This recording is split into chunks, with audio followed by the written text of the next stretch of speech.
Good Wednesday evening. Welcome to American Reaching Mahjong League action. It's Section 6.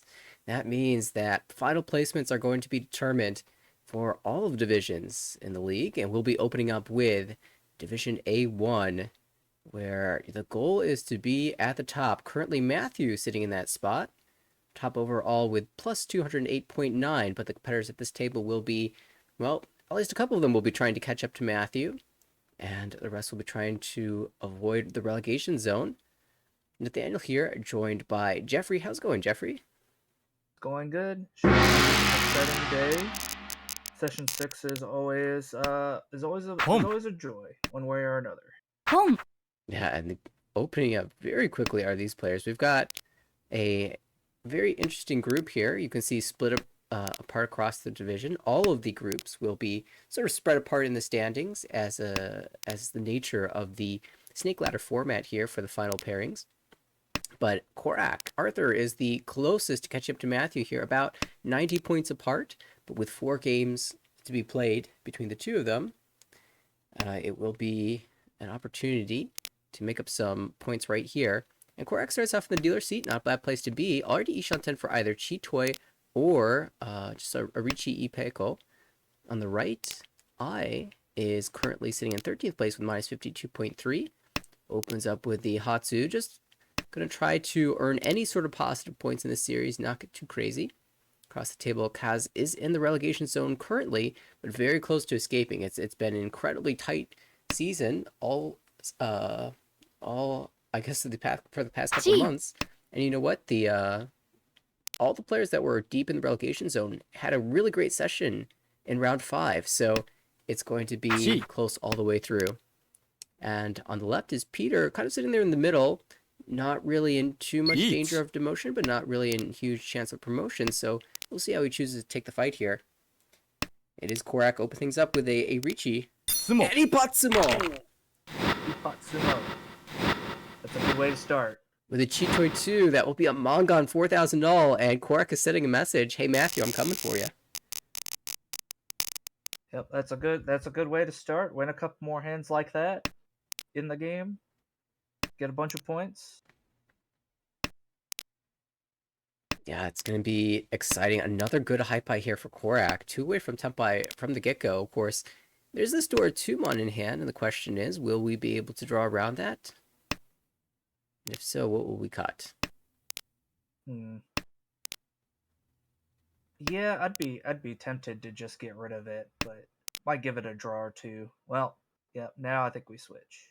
Yeah, can't go 8-9-mon immediately. Can just start with a 3-pin, play multiple blocks. I think that's the normal approach here. Yeah, 3-pin sounds good. Yeah. This way, if we draw the 7-mon, we can just cut the 6-pin, 7-pin.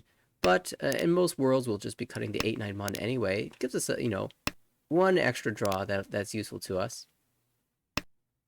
Let's see, on the right, I is using a Dora as well, but 2 away from Tempai. The shapes aren't as strong as Korak's, of course. That's another helpful draw. Ishanten now. Probably time for the 8-mon, 9-mon to come out. Yeah, makes sense. Yeah, the other hands not so good in the shapes other than Kaz across the way. Could, if we get one more good tile here, might be able to make a fight for it.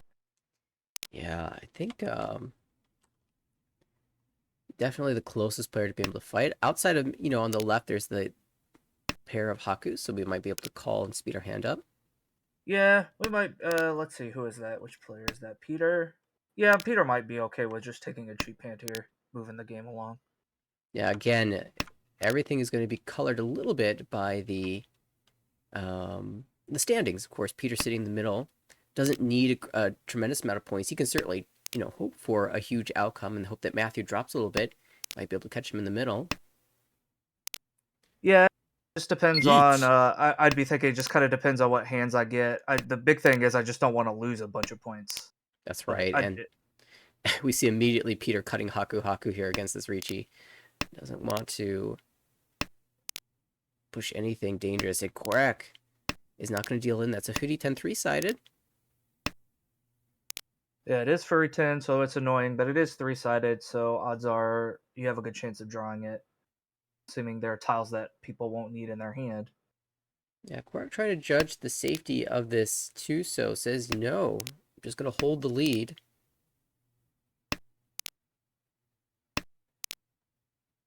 Because not only do you have Yep. to push the Tuso, but also probably the 7-so afterwards, and he'll work towards Tanya instead. The Mega Mawashi play. Yeah, just trying to play safe. I'm in first, plus I'm the dealer. I want to be extra careful. Tumon actually not that bad here, but Korak's not going to risk anything. Yeah, Tumon. Not yeah.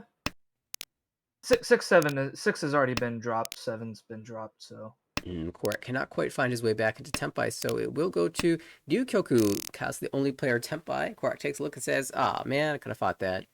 That's okay. Still has the lead here, 41,000 points. The only player over 30k as we move into East 2. There is a Riichi stick. There are 2 Honba, and I will be our dealer. Hypai wise, this opening set of tiles looks like you could speed up a little bit by calling the Green Dragon, but outside of that, it's kind of on the border of a Chanta type hand, an outside hand. yeah, it wants to be a Chanta, but we'll see if we can get the right tiles for it.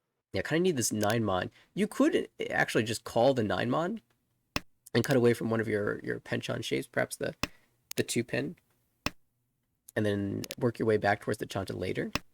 There was also a question mark on the west because, you know, we're planning to call this Green Dragon. Dora West Tonki might be a valuable option as well, but I wanted to hold all of the tile acceptance instead. Not greedy for maximum value, just playing for maximum efficiency.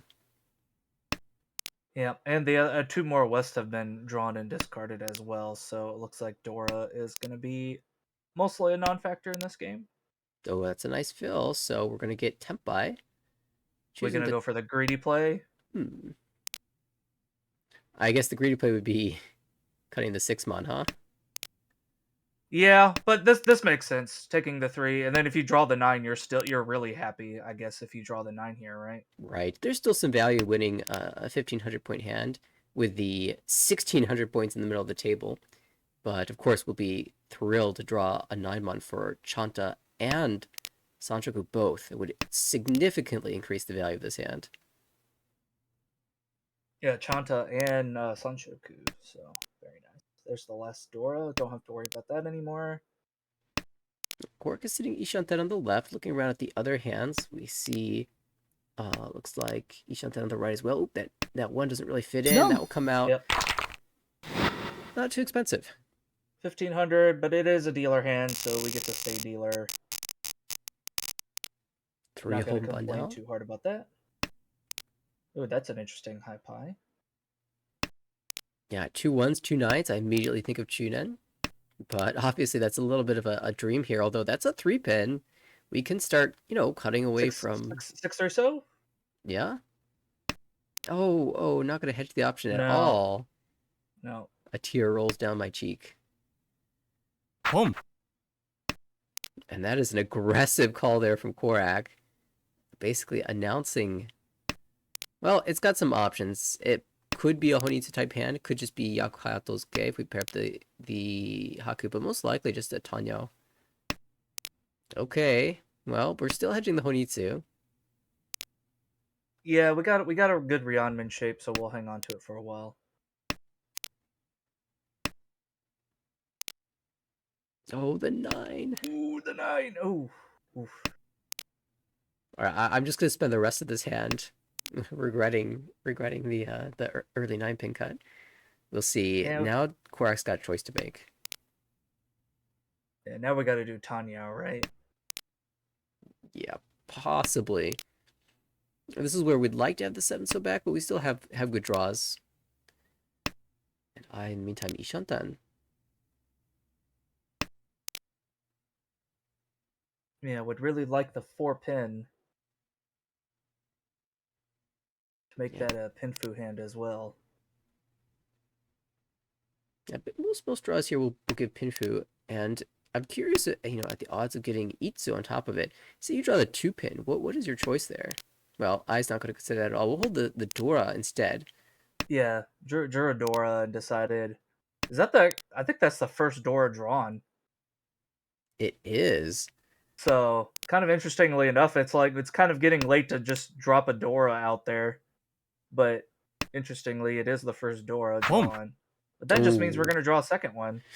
yeah. I will need to at this point because that's a very suspicious one so call. Oh, there it is. See? As See? you Yep. predicted.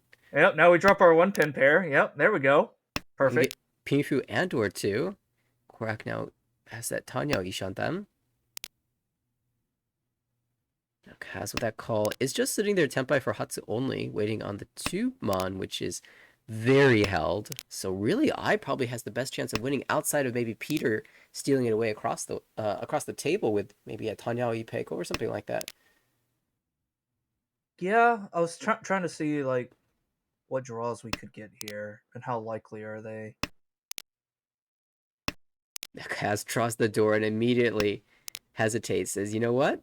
I too think that's too scary to drop." Yep, makes a lot of sense. Oh, there's the draw for I. No Rishi here wants to stay quiet. Pinfu door 2 would be 5,800 Yeah, points on a run. 7-4 pin and 2 4 pins are already out. 1 7 pin out.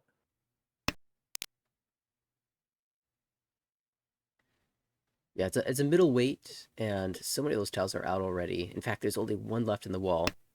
Yeah, and we've already got good value with Dora too, so we're not too upset if we just roam here without a Ricci.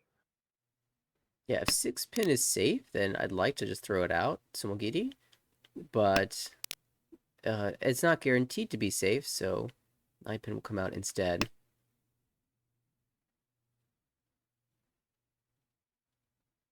Ooh, the 5-mon.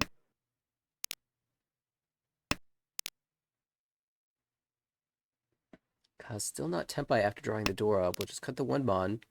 Peter struggling to get to Tempai as well. We'll have one more draw at it. Yep, But one more draw for everybody. Hatsu is Shompai. I just don't think you can drop it, so Korak will hope for the 6-so, and then Tonki on the Hatsu later. Nope, that doesn't work. Well, that technically works, but he has to drop the 7-pin. Is it worth it? He's going to try. No. And it will deal in. Dama from I paying dividends. 5,800 plus 3 Homba is an extra 900 points. And I back over 30k. Yep. Perfect opportunity there. Yeah, I can pretty Now much guarantee that if there's a Ricci, Peter would not be making that play. But, you know, with no discards after that, no draws left for Peter, you can guarantee yourself a Tempai. And you just have to push a 7-pin. The Pinzu looked pretty weak on the board, so didn't seem that bad. He was there were worth quite a shot. few Pinzu and discards, so that's true. But that will lead to the I victory, and now we could be looking at a potential Tanya, perhaps. Yeah, it's been drawing consecutive tiles here. You could think about cutting the Chun there and maybe hedge the Itsu a little bit longer, the full straight 1 through 9 so. But I still holding on to the Chun, maybe as a partial save tile. On the right, that hand is 2 away from Tempai already. Could be Tanya, could be just a Ricci Pinfu. Across the way, Peter, slowly putting these shapes together, has filled in a penchant with a Dora 3-so. So already increases the value a little bit there, and I think he's going to be pretty willing to take just about any Ricci with a Dora. Speaking of Dora, that's a pair up for Korak on the left, and his plan is Haku Dora 2. Yep, seems good to me. And of course, I'm sure you do this. Players at this table as well will notice that 4-so cut and wonder why Korak is so eager to discard a tile close to Dora.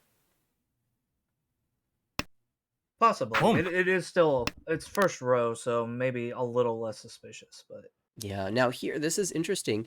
A lot of times when you see a 9-6 come out, the tiles in between are a little safer, the 7s and the 8s. But that usually happens earlier in the game, like an early 9-pin, because you have the 6-pin in hand already. You have the overlapping Suji. Now, a late 9-6 like this, after cutting a tile near Dora, is a lot riskier. So we'll see if I holds on to this 8-pin if it eventually comes out. imagine as dealer, if we get Tenpai, we probably throw it. Oh, like here would be a pretty reasonable spot to throw it.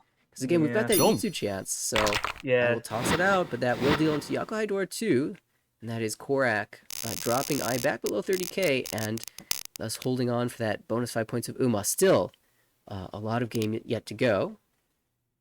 We'll have Kazda's dealership next. Kaz dealership. Probably not as good as some of the other dealer hands, but it all comes down to what we draw, of course, in the end. Yeah, 2 Doras is helpful at least. Gives you some hope. Yeah, would like to fight for the hand at least. Yeah, I think that's a good way of putting it. When you've got 2 Dora, you feel this responsibility to fight for the hand. And sometimes it's hard to give up hands, even though you know you're outmatched in terms of speed when you've got that pair of Dora. Especially in Akanashi, where you've got no red 5s. Having Dora is one of the fast routes to value, and we might even see a call here for Dora 2. Tanya? Yeah, unfortunately, I think it's still the furthest away from Tenpai here. Think Players. everybody else. Peter on the right. It's 2 away from Tenpai. Korak's gonna call for Tanya, it looks like. Sure, Sancho could back up as well. Doesn't necessarily need to be Tanya. In fact, I think he's kind of hoping to be able to win without Tanya, just because it'd be funny. And then I is looking for the big Yakuman play over here, possibly. Ooh, Suanko. So we have Chito Ishanten, but if we draw more triplets, anything can happen.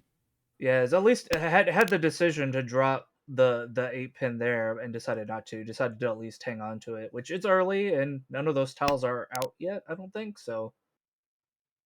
Seems reasonable to me. Interesting choice for Koraker to cut the 1-so this early, but that's mostly because the 2-so has been called. If that wasn't the case, I imagine he'd hold on to it, but he's just trying to maximize his draws elsewhere, given the fact that he doesn't think the 2-so is very live anymore. Yeah, seems a little. Oh, there's Tenpai for. Oh, that is what Shabo, but it can only win on the Haku.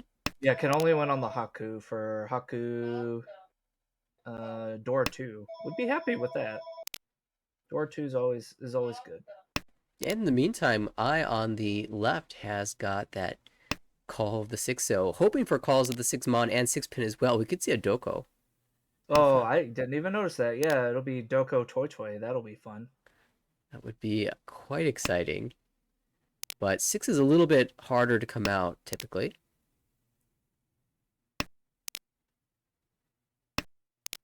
Korak now. The very wide Ishanten for just this Tanyao, maybe Sanjoku.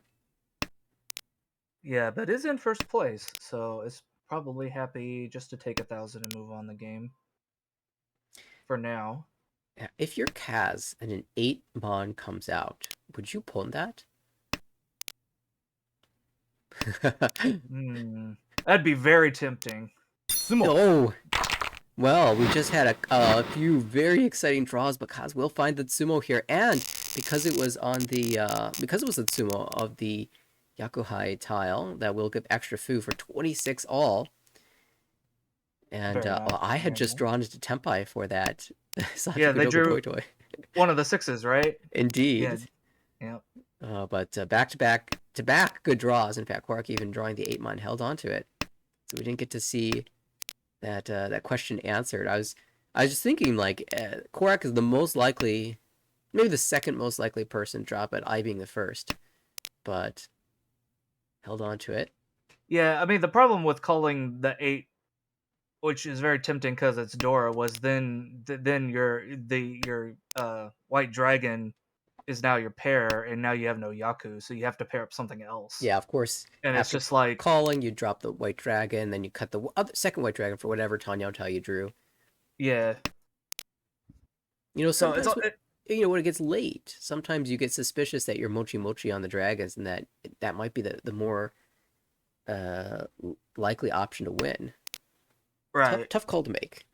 Yeah, I've definitely had those thoughts before, where you're waiting on Yakuhai tile and it just hasn't been coming out, and you're like, okay, either they know I'm on that wait, or someone's mochi mochi, and is it worth trying to switch? Yeah, I think the decision is very close. Also depends a bit on where in the hand you are. Now here But we have white as Dora, and we have two singles on the board, so a little less likely to see those come out so easily. yeah. Kaz here sitting Eat. Ishanten has decided Well, to there's go. the Ooh, perfect draw there. Dora into Tempai. 3-sided weight. 369. doesn't get much better than this. Nope. Doesn't get much better than that. And Oh, Peter there's in two. last place here really needs this hand too. Ooh, but we Yeah, could see a two. fight. Eat. So Ooh, Gala yeah, that's a good 3, tell yeah, he'll there. take that. Yep. That also makes sense. 4-7 You know, with sided the weight. form on being Genbutsu, you might Dama Oh, that. there's a 3-pin. Dodges for now. I think Ooh, Kaz is that's. going to chase here. I mean, we discard the West. The question is, do we reach Sumo. it? Yeah. Oh, there's the sumo. Wow, 3 Tempais, but this symbol's going to win. The one with the Dora, it's going to be a Mongon for Peter. And regarding the Dama question, I think, Korak, a big advocate for Ricci, but also situationally, because he needs so many points, he wants to try to high roll and get as many points as he can out of every single win. So he'll take the Ricci and hope for Ipatsumo or Don. It's worth the try. But instead, it's Peter with a big win, and that will even up the scores. We're kind of back to where we were at the end of East 1. Yep, Korak in the lead, and then the other three kind of fighting for second place here Home. as we're in East 4. And of course, Dealer here has two Yakuhai pairs. One of them is Mochi Mochi. The other one might be sticking around Chi. Korak's hand for a bit. We'll see. He's hedging Tanya and Hedging Tanya Chinitsu and, again. yeah, Chinitsu, yeah. So the red was probably going to be sticking around at least for a bit here. 7. Nope, decides not to keep the 7. I might have thrown the 3 on there. Could have had options with the 7. Yeah, it looks like Peter's pretty comfortable with the options he's got now, although 4 pairs is a little bit concerning. Meantime, Eye across the table is going to be holding out for Itsu here. Ishantem. Another pair. All right. Peter says no. No, No, no. thank you. Good man. Good man. Home. All right. There's the red. Chi. Oh, Patience that's a paying off. tile. Korak was in desperate need of that 6-mon. Yep. That puts on 3-6. 3-6-0. How's that looking? We got two threes and 1-6 out. So actually still pretty good in the wall. 5 tiles live, but Oh, Peter there's the. Yep. Tempa as well. Tempai for white or 8 mon. Of course, would like the white more, but it's Mochi Mochi probably not coming out, especially since we got more pairs in that hand Don't. now. Yeah, the And 3's gonna come out instead. this is a spot where Kaz, like, he stops. He knows the Sozu is bad. All the calls have been made. And the like 2 calls in the Pinzu and a call in the Monzu with all the lower Monzu tiles discarded. He knows Sozu is bad, but at the same time, he looks at the value and says, you know what, that's got to be Tanya only. I'll risk a 3-so. I'll risk one of these so tiles because I'm Ishantam, and my value is going to be worth more than dealing it to 1,000 points here. And so it dealt in, but it was a calculated deal, and he understood the risk. Yeah, makes makes a lot of sense. There's a lot of interesting high pies here. Dealer's got quite a few pairs, but a lot of mostly good shapes, and Peter again kind of has 2 Yakuhai sets and a bunch of connected tiles. Multiple pairs again. Yeah. Well, I guess West isn't worth anything. Yeah, he's So we really kind of eyeing up this Shaba weight Hatsu Sha. Or if this Sha starts to come out, he might even go for the Home. Green Dragon 7-mon like Suji Trap weight. yeah, that's kind of what I was thinking. Yeah, Korak has been playing for this outside hand. Junchan potentially Doko, Sanchoku Doko. Sort of a wait and see here. But starting with the door 2, he wants to make use of them all.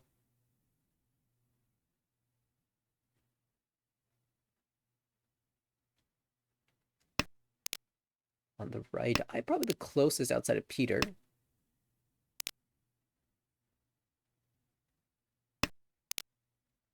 Peter, of course, as we noted, really needs the green dragon, but the West came out once, so we'll have an interesting choice to make here. Even here, the West might be the better option, and that's Yeah, what he I was gonna chooses. say, I think the West comes out there. Home. Looks like we're correct. Does end up getting the green, but we're fine anyway. Home. We're okay with that. Table Green's a little suspicious of what Korak is doing. Very clear, I think, Chi. Dora in hand. Probably two, possibly even three. So the table has to be a little bit cautious about how to handle his open hand. Yeah, in fact, I think the normal cut there for Peter would be the 9 pin, but Mm. I think kind of what you said thinks it's a little suspicious and says, you know what, I'll drop the 5 instead. Yeah, this way he won't necessarily have to drop the 9 mon either. So it's definitely playing around Korak. Although now Kaz pairs up the Dora. He can play for this with something like 8 so 6 so, can cut a pair of Yeah, a 1. 8 8 6, right? Yep. And then yep, Kaz is gonna drop for Uchoid on the 8 mon. Those are all in hand though. But Korak might end up dropping his, depending on what we draw. Yeah, looking for the 9s. I see 1, 2, 3. Only one more 9 mon for him to draw.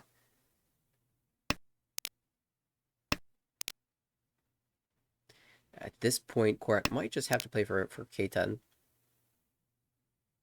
Yeah. White Khan. dragon. Oh, Khan. Interesting. Khan, okay. Well, I guess 3 hands are open now, so the Khan is less risky. That's a very good point. Usually you get punished for conning when someone slams a Ricci. But when all these hands are open, Okay, what's to that's worry an about? interesting draw. What are we gonna do with the new Dora? Yeah, I guess we keep it, huh? Tough. Now we're wishing we had that 7 mon back, but Korak no longer deals in on this 8 mon. Yep. In fact, drew a Dora himself, so I think it comes I out imagine it right comes out. here. Yep. Home. Yep. Which then, yep, Kaz is gonna take, and then we're now waiting on the 2 5, which is. Hang on, are there any 5s? I don't see any 5s. Uh, Surely not. They're all live? I see 1, 2, 3, 3 2s and no 5s. All right. That's interesting. And there's 4 tiles left. How many of these are in the dead wall? Okay, we found one. We found one. Okay, there's one. Surely not 3 dead. There are 3 Oh, in the there's dead 3 wall. of them in the dead wall. Oh my God. That's crazy. I mean, there was a con. Maybe one of them got conned into the dead wall. That's nuts. Kaz could not find the win, but does hold the tempi. So we'll earn the no 10 payments, and that bumps him over 30k. The only other player other than Korak. However, I, with an extremely wide Ishanten, after one That's Tadashi. not. Yeah, that's not it. That's not it. Wow, what a dealer hand. All right. Well, yeah. Do we even look at any of the other hands? Nothing's close, right? I guess. I guess Peter's hand is not bad. Yeah, 2 away.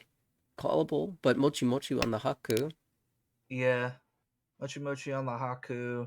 Oh, Has this a is an Dora in interesting hand choice. We've though. already dropped the 1 mon, so I think the 3's gonna come Yeah, back. I think now that we've already dropped the 1, the 3 comes out. Yeah, makes sense.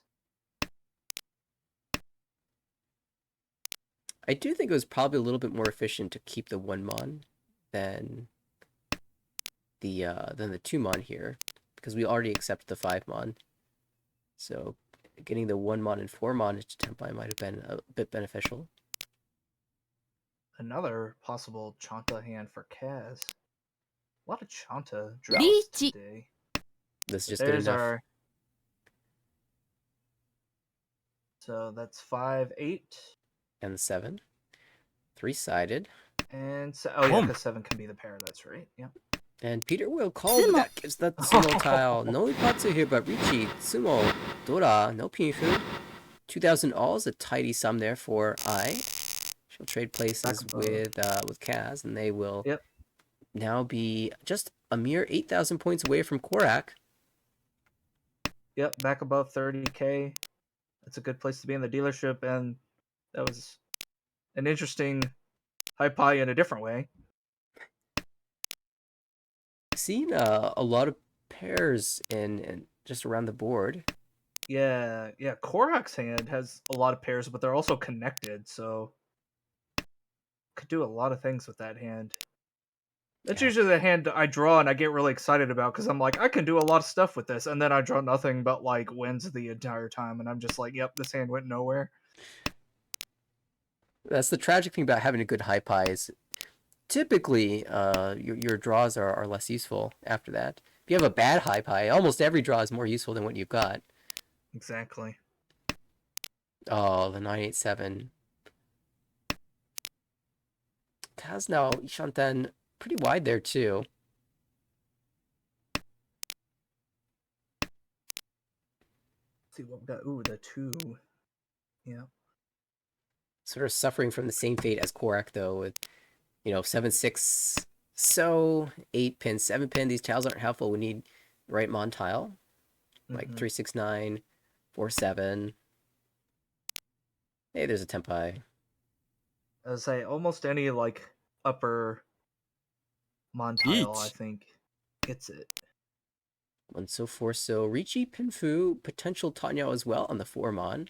There are not many tiles left, but there is one 4-so in the wall. Yeah. Mostly dead. Interesting. Complete opposite of last time. Although, these players are going to have trouble using the Sozu, the lower Sozu specifically. So we'll see if they manage to hold on how much they want to push. Looks like I just wants to stay away here. 7-pin, 7-pin. Playing Genbutsu. It has 9-pin, 9-pin to follow, fully copied by the 8-pin. And the 7-pin both. Korak draws into Ishanten. Might try the 1-pin. It is Sotogawa. How much does he want to risk here? I think the 1 is probably okay. Goes with the 9 instead.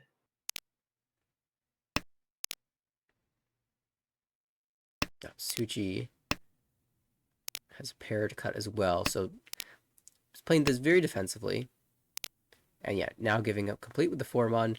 I should never say completely because you never know what can come out that will encourage you to fight again.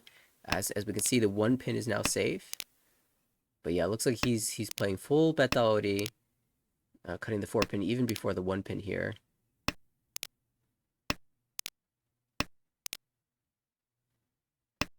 Still 3 tiles in the wall. Kazkan Sumo has 2 more draws. Sumo Finds it on the penultimate draw.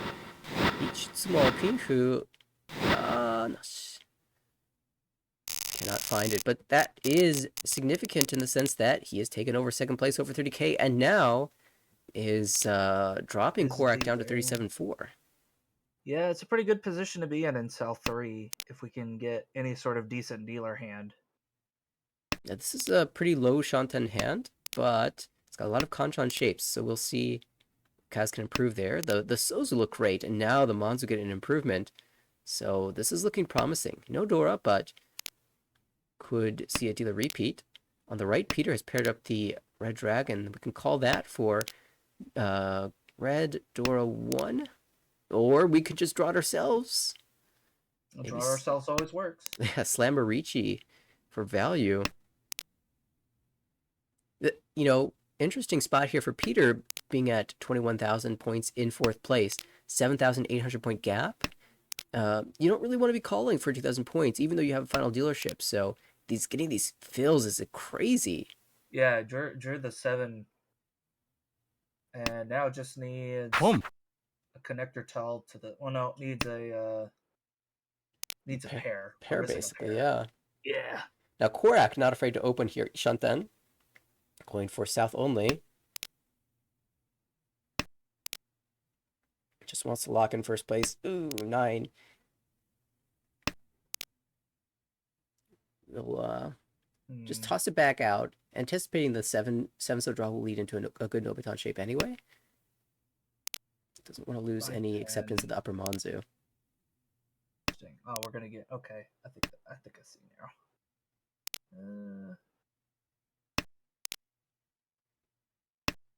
It's like on the left. Beach. But never mind. There's the Tempai slamming the Riichi. Yeah, finally got our pair. Ready to go. Korak had 1 safe tile, but not much beyond that. Has the 7-mon 3-pin that will completely destroy the hand. Yeah, it has all of the 4s in hand. Well, missing 1, but most of the 4s in hand. 2 7s left in the wall.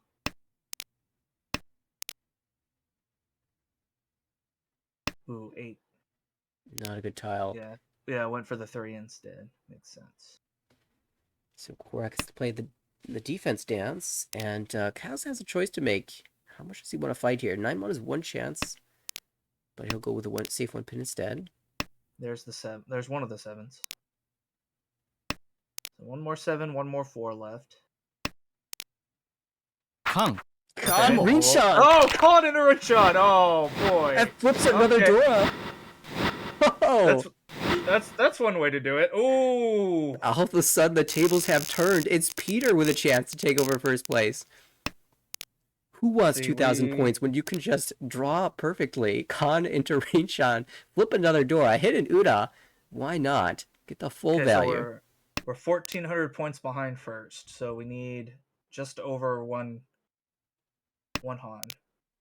Yeah, and of course, if Peter wins any hand, he will get to go again as the dealer. Well, that's true, you're a dealer, so... Really has a good shot at it here. Has some good shapes. This is looking like it could be so heavy. I wonder if he'll call something like the 7-so or the 1-so and just aim for Chinitsu. On the right, Korak has a bit of an outside hand going. Yeah, another Chanta hand. Or Junchan. Either one. Those tend to be slow. Well. See, across the way, is currently last place, so 1,000 point win will tie with Kaz if it's off of Peter or Korak. Of course, Sumo will surpass. But that east pair is not callable for I, so perhaps a Pinfu will be the goal here. Yeah, dealer hangs on to door indicator 4-pin. Drew that. Says we're going to hang on to that. See if we can't get a Dora to go with this. Ooh, still tough call. East first? No, we'll just immediately go with a 4-pin. Yeah. Changes our mind. We've got Ipeiko now. This is still Ishanten, so I don't mind cutting the east and then cutting the 8-so or 9-so if we draw a Dora or door accepting 3-pin.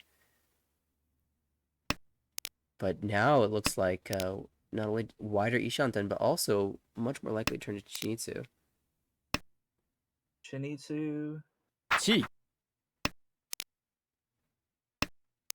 I mean, before we were looking at, just the cheap hand, and we ended up getting a ton. It looks like we might, looks like we're going to try to go for it again. All right. Could even find Sanonko Chinitsu. There are 3-so and 4-so available in the wall. Honestly, with a number of 8-so, you could even find Su. Oh, it's Tempai. Oh, look at that. 2 through 5-so, all winners here. Disgusting. But of course, we wanted Sumo, 3-so or 4-so for Sanonko. This is 18,000 points showing right here. Yeah, 1-3, both 4s are still in the wall. 1 2-so, 1 3-so, 2 4-so. Yeah. Oh, there's one of the 2s. Oh! That's not the one we wanted, but we'll take it. Oh, 18,000 points. We will absolutely take it. And you can't predict that that's Tempai. There was no Sozu overflow. You can suspect with the 3-mon, 2-mon cut, but There's just no way of knowing. What a monster hand. Peter might be going for the run back, too. Yep. This looks like a Sama hand. Nightmon is Dora. Nothing in the middle in the Monzu there. Okay. Revealed to not be the case there. But a good chance at maybe finding Honitsu again. Let's see if Korak has anything to say about this. It's hard to come back from 18,000 point victory from Peter. But the gap is just under 17, right? 17.6? So direct hit Mongon would tie. Oh, even less than that. Sorry, 16.6. Yeah. Okay. 15.6. We can math here. So yeah, direct hit Mongon would win for Korak. Yeah, Kaz is way down, and also way down in the standings. Wants a big hand. Has been drawing interesting tiles. Home. Okay, opening up here. The plan is a Mongon. Yeah. Plan is we need the green dragon as well.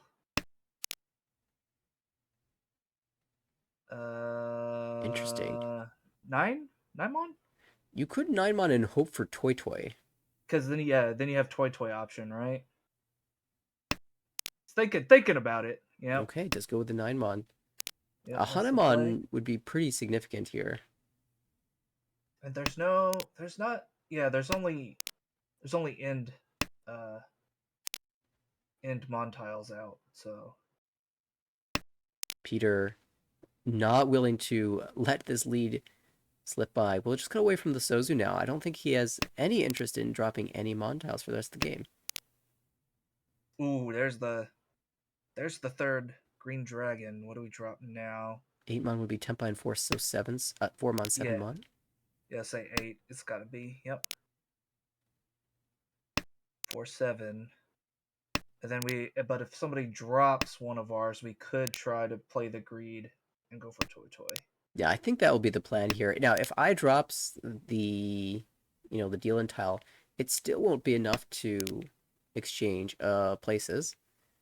Sumo isn't enough either, but he'll take it. Yeah.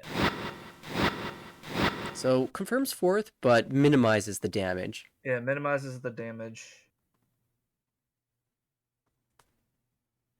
What could have been a minus 35, 36 even, and worse if I had won a hand to go over 30,000 points.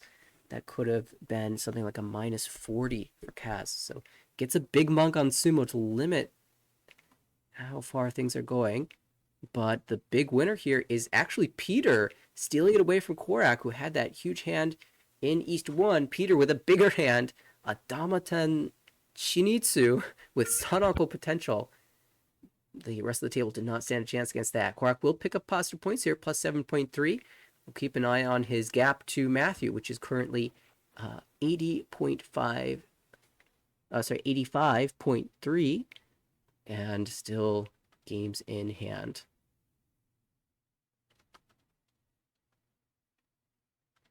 All right, in the meantime, I also see the standings have changed for the other A1 table that is going on at the same time. We can look at the big screen. And we can see that I believe Max took a first place, which is notable. He was the lowest in the standings at the start of that series with minus 90 and is climbing up.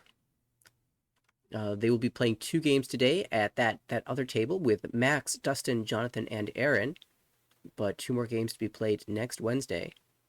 We'll hopefully be able to catch those. In the meantime, we've got, of course, the game number 2 set to go very soon for this, the A1 table that we're watching with Korak and company. Yes, it was Max the first place, plus 31.1. No one else positive. Big Hanuman Sumo for Max to pull him ahead. Keep a close eye on those tables, but game number 2 starting very soon for us. Cut line A lot of still at minus 60 here is so close. Yeah, I'd say there's like one, 2, 3, 4, 5, 6 people within like 5 points of each other. Absolutely. It's going All to right at be the cut line. a It's going to be dogfight all the interesting. way through. And one of those two has the lowest deal-in rate in the whole division, but just hasn't been able to win hands, it looks like. So That's a great point. Well, game number 2 underway. It's our first dealer. On the right, Kaz. Across the table, Peter. On the left is Korak/Arthur. Dora 7 Mon. And, well, I see 3 of those on the right. well, there's 9 Kokoshi tiles in Peter's hand. You know what? I'm just going to say I prefer the Dora. Personal preference. Yeah. I mean, we could always turn it into, Junchan if we just or Chanta if we just draw the right tiles. Yeah, I will say, even though there's a huge amount of value in Kaz's hand, these shapes are not strong to back that up. It's actually really difficult. We need to fill in so many Kanchan shapes. Even giving up prematurely on our only pin tile.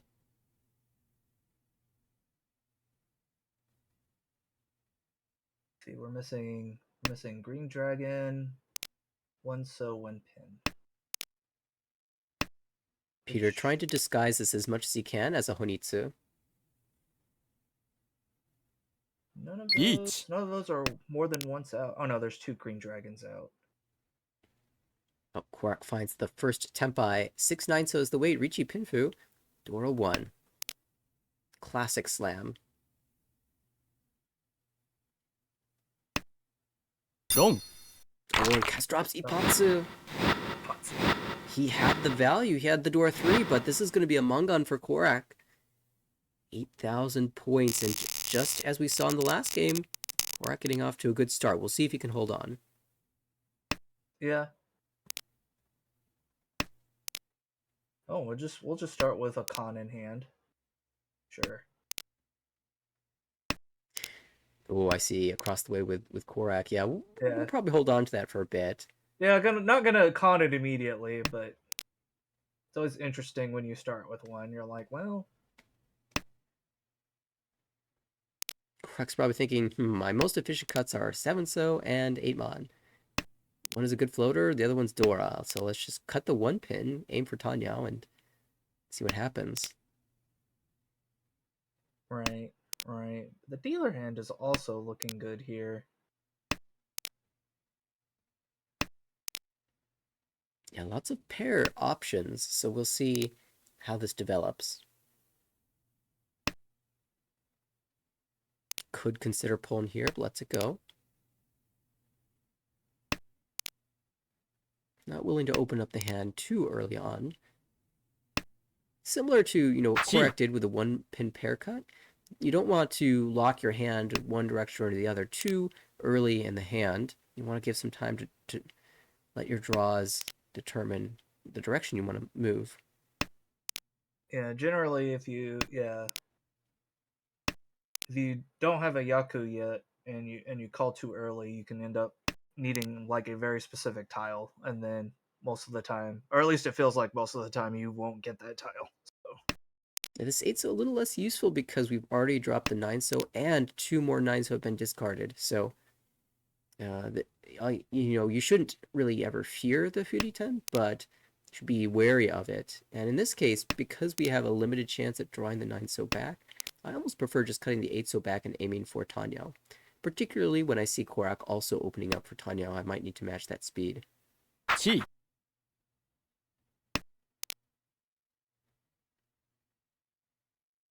Perhaps a little sad we don't get to con here, but 2-sided Tempa is pretty good. Yeah, 4 and 3-so, and you know how people feel about 3-so. Yeah, looks like these 3-so are pretty well locked away. There's one more on the wall. You can always just draw it. That's true. With enough belief, we can find it, I'm sure. Yeah, we're gonna give up on the 7-8. Ooh, the 4. So Peter has a very easy cut here, but is hesitating on it. Perhaps he's worried that this late in the hand, might see Ricci soon. He'll need that save tile. Ultimately decides to hold on to it, or rather to get rid of the 9 so and hold on to the efficient. That's the last 4. So only one 3-so left for Korak. Oh, well, Peter's temp Oh, by there's now. the 8 mon. Eat. That's gotta come out. Yep. He was right to be very suspicious of this tile, but when you're temp by with Ricci, pin through Dora 1, you just slam that. Pay out the 2,000 points and move to your dealership. So Peter will take over here. That would have been an interesting Spidey sense there. Yeah, definitely the 2 calls and then the late 2-so cut. He was worried about the middle Sozu. I'm not sure which hand I like here. I guess the dealer's is all right. Yeah, I look to see, who's got the door bomb, and that's really nobody yet. Who's got the huge Yaku? Nobody here. Yeah. When there's nothing else, then the dealer's got the main value just by nature of having the dealer bonus. Yeah, well, the problem is we've got the 1-1-2-2 is a little awkward because then we need two 3-sos to make this hand work. I guess unless one of them is going to be our pair and we triple up one. Yeah, we could work towards Itsu and end up on a Shabo. Just draw 2 mon, 7 mon. Yeah, that'd probably be the best option if we can get those. An impatient player might have called that 7 mon. Me. The impatient player, me. Man, we could make the big swing into Chinitsu, I guess. I wouldn't be the first time Peter's won a huge Chinitsu. But we did notice Kaz on the left, pairing up the Dora. We'll see if he can make use of it. Overblocked right now.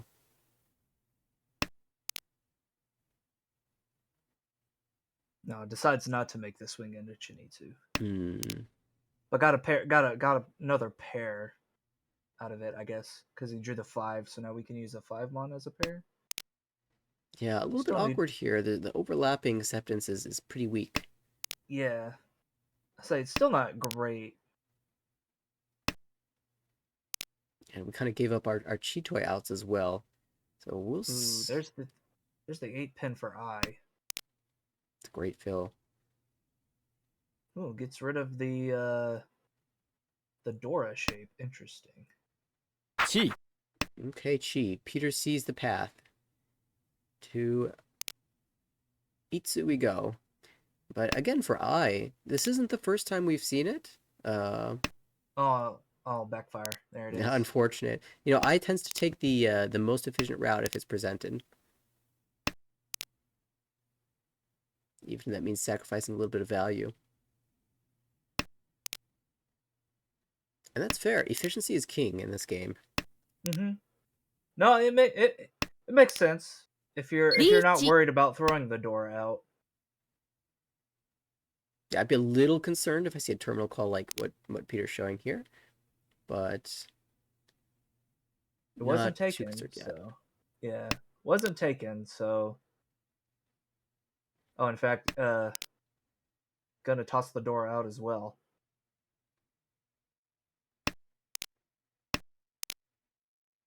Yeah, Kaz not really feeling a need to drop any further down here. The hand was overblocked as mentioned, so just too much to try to fight with. Not many tiles the wall for Itsumo here. Looks like we might be heading to Ryukyu. Yeah.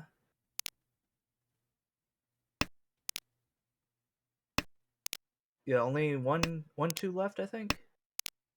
Yeah, looks like it. 1-2 left. Peter just has to pass one more tile here. It could be 4 mon.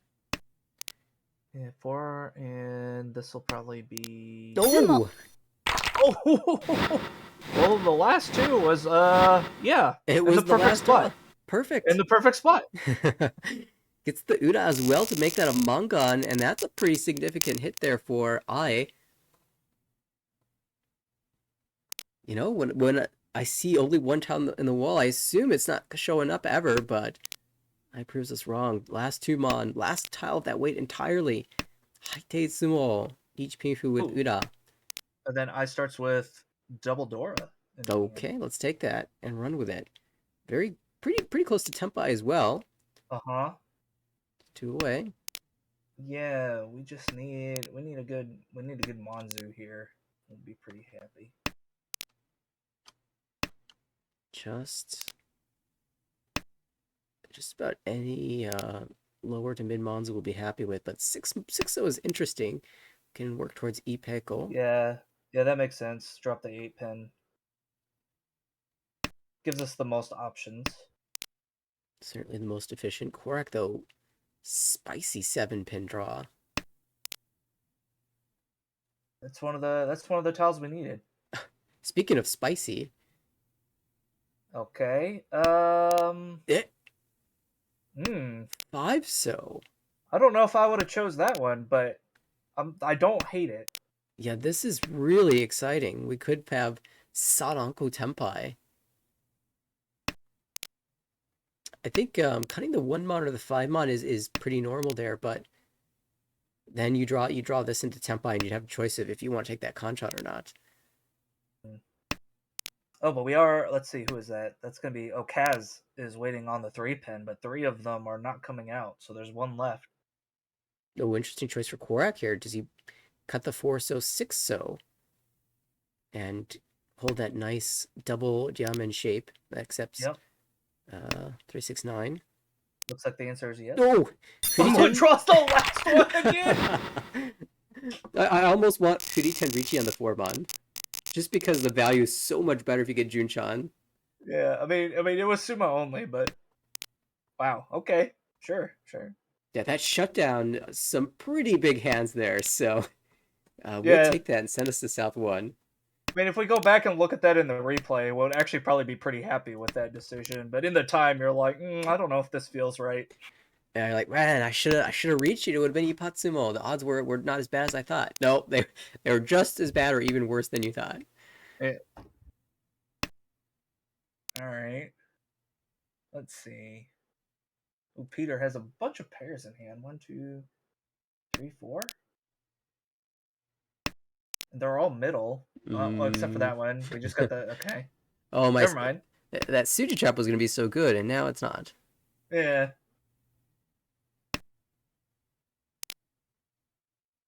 Actually, a lot of pairs on a lot of people's hands.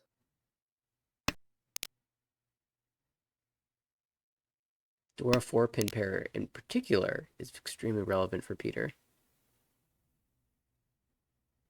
Ooh, 3-mon. That's not quite the one we wanted. It's kind of helpful though. Yeah. Not helpful enough. Did we drop the 4? No. May have thought about just dropping the 4-so, but okay, so we get a similar Conchon shape here. yeah. Ishantan though, really don't mind if we draw the 2-pin or the 4-pin. One is Dora, one is Ipeko.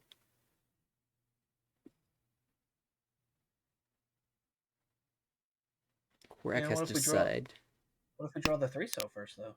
Then we have to choose. That's true. It's actually a really interesting choice. Like if you reach with a 5-pin, 2-pin is Richi Suji, but if it deals in, it's not dealing into a Dora shape. Yeah, and there's already 1 2-pin out discarded, so right. So players might not be that worried about it. They might be more worried about the 4-7 weight or the 3-6 weight. On the other hand, if you reach it with a 1-pin, if someone chases you and you draw Dora, you won't deal in. Well, now that all the 2-pins have come out, the choice is pretty easy. Yeah, I was saying now they're all out, so now it's not a choice. Oh, hello. Well, we got a different choice now. I think I like cutting the 3-5. 3-5? Yeah, that's what I was thinking. 3-5, waiting on 3-so, although one of them just came out. So. Oh, that 1-pin was a tile I really wanted to be able to wait on, but it came out a little too soon. リーチ Now the Retrieve Ricci. 5-2. The fives are all gone. However, there are 3 2s in the wall. Ricci Tanya And Peifu. only 19 tiles to draw. That's pretty good odds, actually. Unfortunately for Peter, he wasn't able to make any progress, so he's just backing out with 9-9 so. スモ There it is. No, Tanyo, Pinfu, Ricci, of course. Could No not error. find the Ura like I was able to, but that will at least move him into 3rd place. Yeah, 3rd place, South 2. No one's really just running away with it, so. It's got to be right here, right now that Kaz puts the pedal to the metal. Needs to accelerate. Because... Yeah, it has a high pie we could get a quick win with here. I suspect, Kaz is not going to Ricci, or not going to call anything anytime soon. But yeah, I don't think so. Even something like the ideal 6-so, I think he would let that pass. Just needs more value. Yeah, we'll keep that. Peter, meanwhile, has to decide what to do with all of these Yakuhai tiles. Yeah, cut him. Seems to be the answer. Yeah, we called one. We'll cut one. ポン Oh, wow. Okay, it does call the 3, so maybe kind of looking the 8-so here. Yeah. Yeah, I was just looking at I's hand. That 3-so just doesn't fit because the rest of the hand is too efficient. Yeah, too good. Ooh, that was the right call, it looks like. Yep. Now, if the 7-so comes out, will you pull him? For Toy Toy.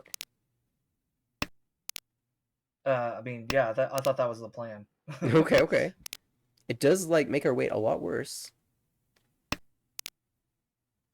Yeah, but it's more value. リーチ More value. Hard to say no to more value.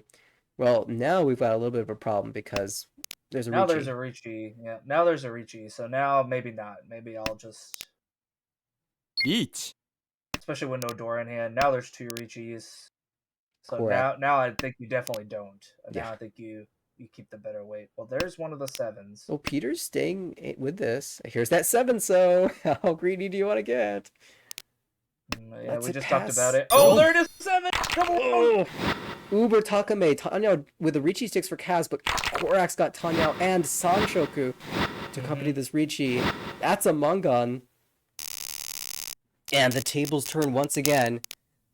Kaz at least got, the seat order, but by, virtue of sitting next to the dealer, rather the deal-in player, he got the 2 Ricci sticks to accompany the 1,500 points, so he's close to 30k, but Korak with the big win is not going to feel too sorry about missing out on his Ricci stick. Well, I think the big thing for Kaz is I get to stay dealer. Yes. Dealer, another opportunity to continue. We did start with a Dora, but it's kind of isolated. Out it goes. And the rest of our shapes are so good, yeah. Yeah, the rest of our shapes are too good. Has to give it up early. Peter with another pair heavy hand. I feel like he seems to always get these pair triplet hands. The real value is going to be in something like Saranko or drawing a Dora. Yeah, doesn't call the East. Which, yeah, makes sense. Yeah, Chant a little too far, Toy Toy a little too far. Yeah. Just saying for Ricci, but looks like Kaz is probably going to get there first. Unless I has something to say about it. Likely. I mean, the 4, the 5, or the 6 puts us in Tenpai. You're right. 4, 5, 6, as well as 1, 4, 7 Mon, 2 Mon. Yeah, 1, 4, 7 Mon, yep. Lots of options. Of course, we would definitely prefer drawing 4-pin, 6-pin. One of the two. Ended up drawing a second Dora. It's a little sad, but... Yeah. A little sad, but I'm not going to worry too much about it. Just a little surprised you haven't drawn into Tempai already with all this incredibly wide shape. There's the third Dora, so now we know where most of the Dora is. Yeah, that might incentivize Kaz to fight against Arichi, especially given his position in the standings. Yeah, That this is his last dealership. Need points. Let's that one go. Maybe Tumon here. Yep. Perfect Ishanten plus.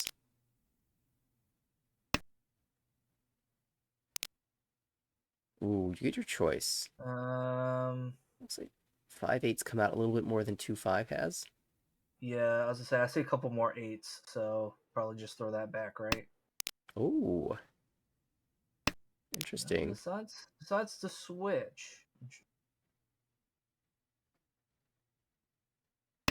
And then Korak got the 9 on. I guess it wouldn't have mattered. We draw the 5 Tempai, slam that Richi. Yep. There we go. 1, 4, 7. We really want a 4 or a 7 for the extra value. Yeah, get that Tanyao. Another 5. Well, we've already got it. We're looking for 147 now. Thank you very much. It's like oh, I could have used that 2 draws ago, but now no, thank you. I'm good. Ooh, there's a Wrong Matsu. Yeah, it happens so often. I'm like, oh, please give me Dora. Please fill my Dora Pencha. Please fill my Dora Pencha. I draw the Dora. Slam my Richi. Yeah. Someone else chases, and I draw another Dora. I'm like, no, I got my Dora already. Thank you. Yeah. Roan. There's a 1. This is Tempai. Is at least thinking. Is at least thinking. One chance. Wow, nice fold. Yep. Let's say if we drop west, west, west, we're safe because we don't have to worry about any more draws. I think a lot of players would shove the 1. But I does avoid the deal in here. So it is just New Kyoku. Kaz picking up 3,000 points. He'll leave a stick in the middle. 2 Honba now, and the dealership continues. This is kind of exactly what Kaz was hoping for. Yeah. Bit of an awkward high pie here, though. Honestly, I feel like it's pretty promising, personally. Just because I love Sanchoku. Junchan Sanchoku is amazing. You can get it, but it always seems... at least I always seem to have problem getting that hand. Yeah, it looks like I think I've gotten like 2 away, like Chanta, and then I just can never draw anything. Yeah, certainly one of the less efficient hands to attempt. Korak also, I think, is doing the same thing. Looks like it. And if you have 2 players going for Chanta, that typically means 2 other players are going to be getting a lot of useful draws or calls. I'll say that means they're gonna be choking each other on the few terminal tiles. Wow, that's Tempai for Peter. Another pair hand. Surprise, surprise. All right. I like not taking this Richi on the 8 pin. It seems a bit too transparent. I think so. In last place.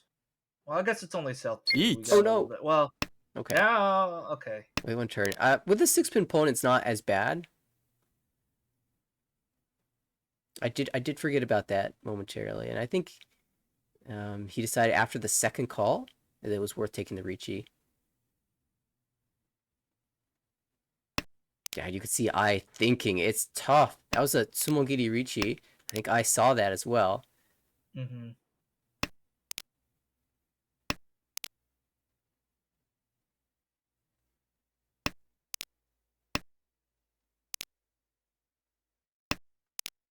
And 4 pin.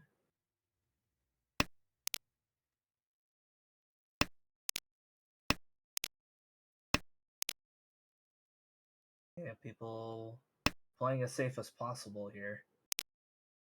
Yeah, if Peter didn't take that reach immediately, it would have taken all the way until the 2-pin for him to get a good weight. That's Tempai. Yeah. And there's very little else for I to do but push, so... I mean, that's one way to beat out a hand, is just to win yourself, right? Ooh, you could chi. Oh, but... Nice taunting. That would have been wrong, apparently. All right, so I picks up the 2 Rigi sticks as well as all that home bomb. And we've got a very close game for second place, but it is Peter, the last place player, who has the dealership, and that means a good opportunity to make up some points. Also, opens up with a Dora and an Anko of the White Dragon. Yeah, yeah. And has a Dora in hand. Pretty happy with this. You're a little sad you don't have that all that Homba and the sticks to collect this round, because you'd certainly be more inclined to open if that was the case. Now, here's an interesting thought. If you think, as Peter, that you're going to open this hand to win, you definitely consider calling con on that Haku as well. Yeah, I was about to ask, would you consider conning the white? But it is kind of a little early, so it's kind of hard to know the situation. Right. It might be a little too early to do that, but with a penchant and a Diancon shape, I wouldn't actually be too upset by the con. I think there's some times where I just take that con.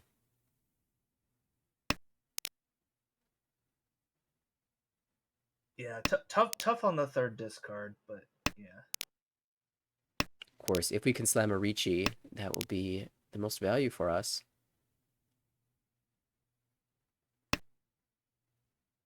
Correct. Now it gets to choose his weight.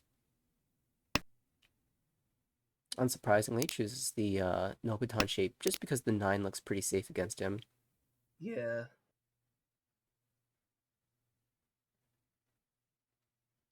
So interesting. There's a world where this 9 just filters out of now Peter's hand naturally. Now we know the 6 is safe, so we can drop the 6. Do we Ricci? We do Ricci. So we're waiting on 4-7 for Kaz. And Quark has to be a little bit careful here. He doesn't want to deal into this, but at the same time, his best path to escaping might just be winning. Oh, so we can drop the 1 there.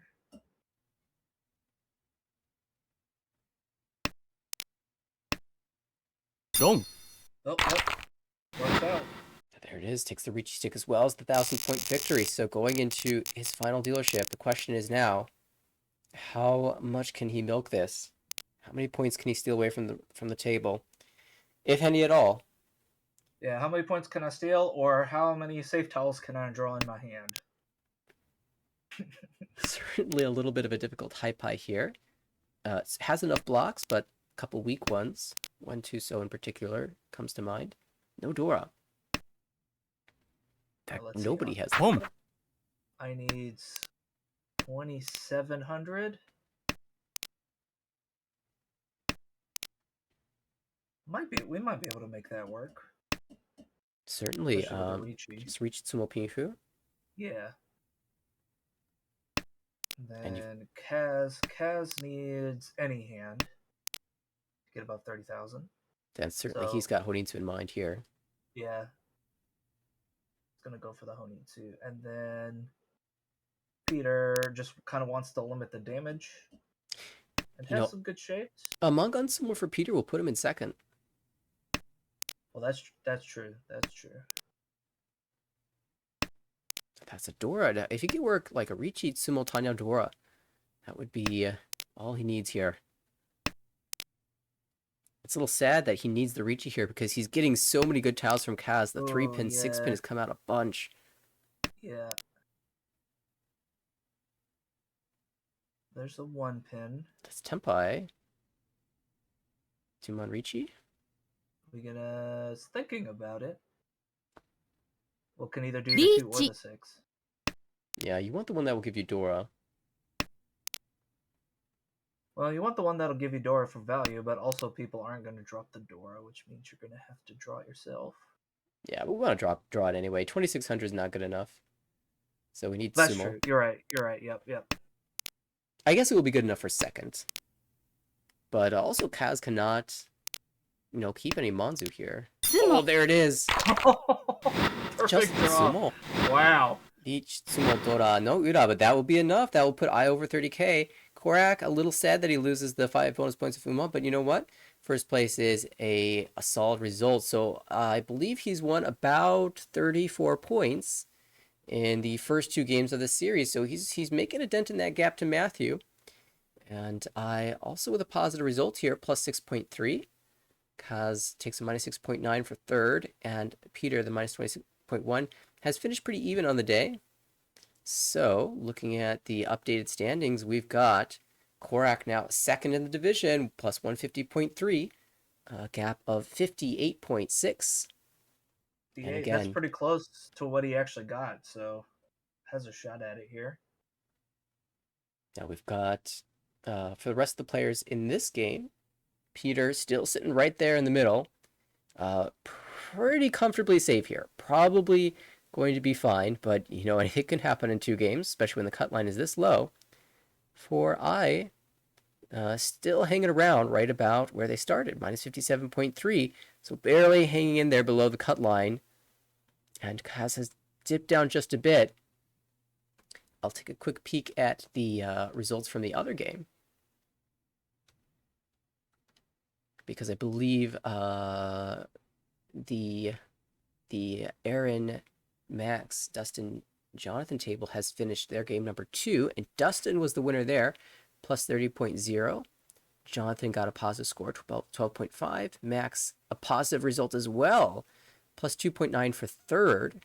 And Aaron took the biggest hit there, but I believe Aaron was relatively up there beforehand. Oh, he was right at 0, so Aaron drops to minus 43.4, and that means there is another contender in the negative zone for that demotion line. It's going to be another intense battle. Yeah, all it takes is one bad game, and things change dramatically. 5 players within 4 points of each other in the standings, with so many games yet to play. That's certainly going to change, but it's going to be exciting every step of the way. All right. Well, we've definitely got more Mahjong action slated for this evening. Let's see if anything else is going on live right now. I think these games finished very quickly ahead of schedule, so... Yeah, I was gonna say, it doesn't... I think we're done until somebody else starts in about 30 minutes or so. Oh, rather, there's a match slated for 7 minutes. Oh, yeah, there's one at 7, yeah. Half hour, 30 minutes past the hour, rather. So we'll get to catch Scott, Mingfei, Michael, and Don, who I believe Don is a substitute, but a very strong player.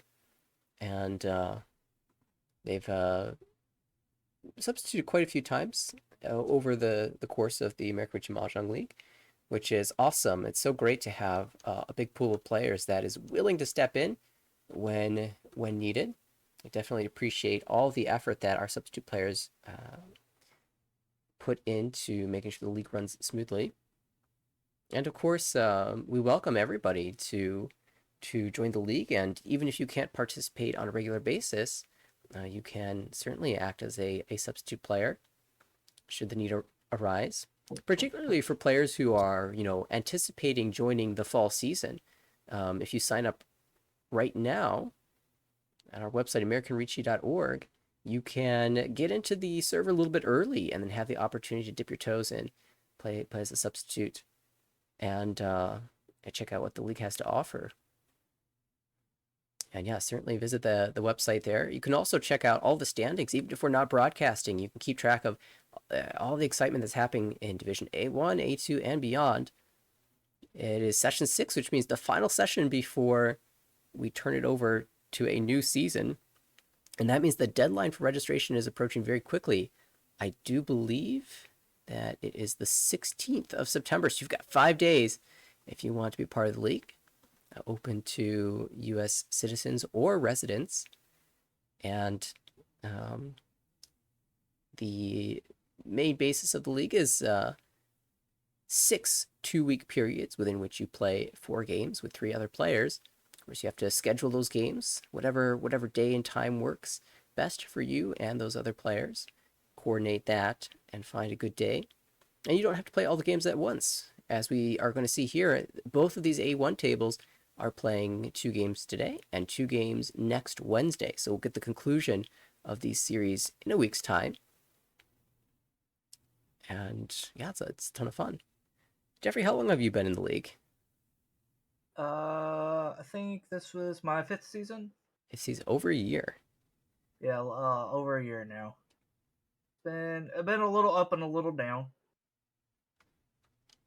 but always having fun, and that's the main thing. Very good. I believe the league started in 2022, January 2022. I've been playing since that initial beta. So we're approaching 3 years now, or like 2.5 years. It's been quite fun. It should be noted that Korak also has been a member of the league for since its inception, and he's been in A1 every season that it's existed. An impressive feat, to be sure. Max, another player that has that feather in his cap, although Max, after that couple of positive results, is now just barely outside the relegation zone, so we'll see if he can hang on and stay safe. We'll find out next week.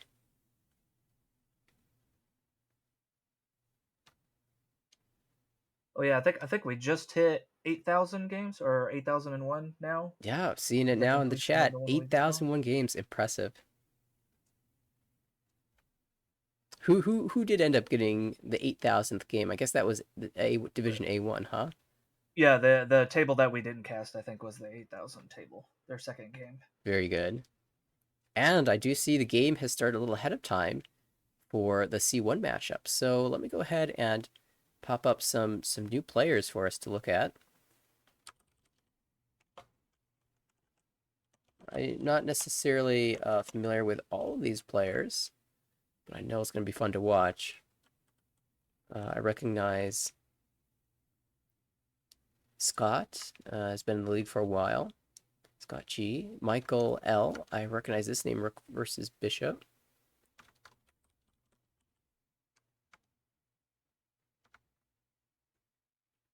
So many Michaels. Let's see this one. And Aoife Alex. A number of Alexes. That's the wrong one. Alex D. Yeah, Alex. Actually, it looks like Alex will be subbing in here instead. Yes, it looks like that's a sub. Yeah. But they might be joining the league next season, which will be a lot of fun for sure. There have been a lot of players from the Midwest hopping into the league lately, and it's been great fun to see them match up against each other. A lot of the strongest players in the country from the Midwest. Love to see that continue on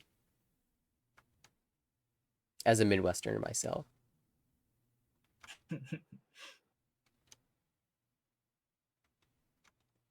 And we can see now the C1 statistics.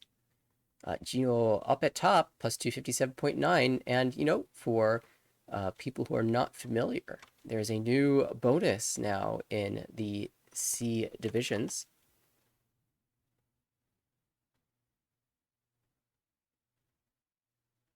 Yeah, isn't it plus 250 or is it plus 200? That's it. Plus 240, I believe, is the mark. If you finish the season with over 240 points, not only will you promote out of the division, but you will get a second promotion, a bonus promotion. You can hop from C1 straight into B2, skipping B3. So currently, Juno is holding that mark. Koichi just missed out, has already finished his Session 6 games, and only accomplished a 217.2, so he'll just be promoting one time. We'll see if Juno can hold on and get that big bonus. I think the only other player with a chance is probably Tim. Alex has a long shot, but needs to find 120 points in 4 games. So Tim Z is probably the next closest player to accomplishing that goal. Yeah, has 5. If the standings are correct, has 5 more games still. So very good. Well, we wish Tim all the best of luck. For the players that we're looking at today, I see Michael is up near that promotion zone with plus 70.6. We'll be rooting him on, of course. You definitely want to be in the guaranteed promotion spot, but typically in Division C1 there are several bonus promos. So secondary goal, of course, will be to finish positive, and that's kind of where Mingfei is sitting right now at positive 2.5. You want to make sure you stay in the upper half of the division at the very least, because you need to have a positive score in order to promote. Yeah. Very, very important to at least try to stay positive. Of course, all these players are 16 out of 24 games, so they still have 8 games. Yeah, it looks like this might even be a makeup game from round 5. So this is technically a session 5 game that they're making up. I suspect maybe one of the players at this table had something come up and they weren't able to complete the season, so they had to unfortunately drop away, and that's why we have a substitute player. But that left a scheduling hole, and so the players are making it up today, which means we might even see all 4 games tonight. Yep, and we got the game started here. First dealer is going to be Mingfei. Dora 1 mon. Hypai is okay. Probably going to aim for Ricci. Maybe we can turn this into Tanyao. Only one person has 1 mon. We do have a con in hand across the way for Michael, but wisely not conning that yet. Especially central tiles. Typically, oh, well. I was going to say, now might consider it, and, yeah, okay. Straight into Ishantem. Yeah, have too many pairs here? Oh, okay, well, we'll just, yep, okay. Not too many pairs when you just draw triplets. Yeah, when you just turn one of them into a triplet, and now you just, I mean, someone's got to throw the north eventually, right? I mean, come on. Surely, it's the north. It's not even their wind. Yeah, surely somebody's gonna, so. Now, Sumo would give Saranko, though. We'll have 2 chances at Urdora. We don't have any Dora in hand, but we got 2 chances at Urdora here. So dealer is getting a lot of these tiles cleared. 8-pin passes, 5-so passes. We might see an attempt at a fight here. I might have cut the 5-so before the 8-pin just because we get a couple more draws to Tempai. Now you got an interesting choice to make. 7-pin passes, I think we'll go with that. Yeah, 7-pin, yeah. Makes sense. I like these decisions so far. Keeping yourself close to Tempai. Not necessarily fully giving up here, but playing in a safe way as well. Yeah, nothing too crazy. 7. Sumo. Oh, there it is. Oh, Sumo. For the Saranko as well. Hits an Uda. Uda, that doesn't help too much, but you know what? It looks nice in the statistics. The Mangan for Michael here to start things off.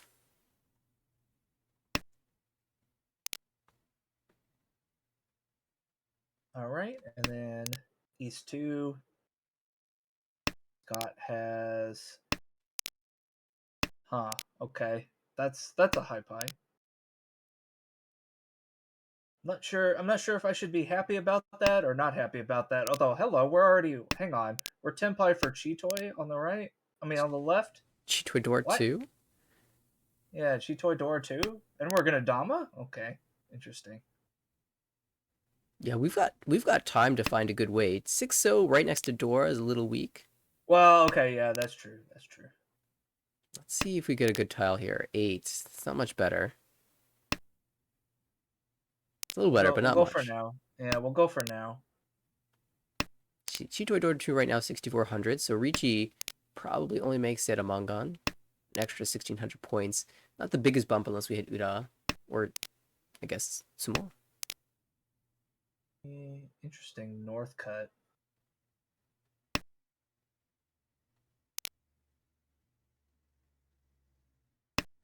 Two-pin looks like the player on the right could drop it with that early 4-pin, but outside of that, you know, if we reach E, we haven't cut any pin tiles yet, so people might be a little suspicious of those. Gonna hold on to the Dama. Well, okay, there we go. It's good enough for me. Once cut pay. Oh! No. Doesn't take it. Decides not to. Okay. Yep, and that's going to give Scott the time to drop it then. So now it's twice cut. Well, 3 times cut.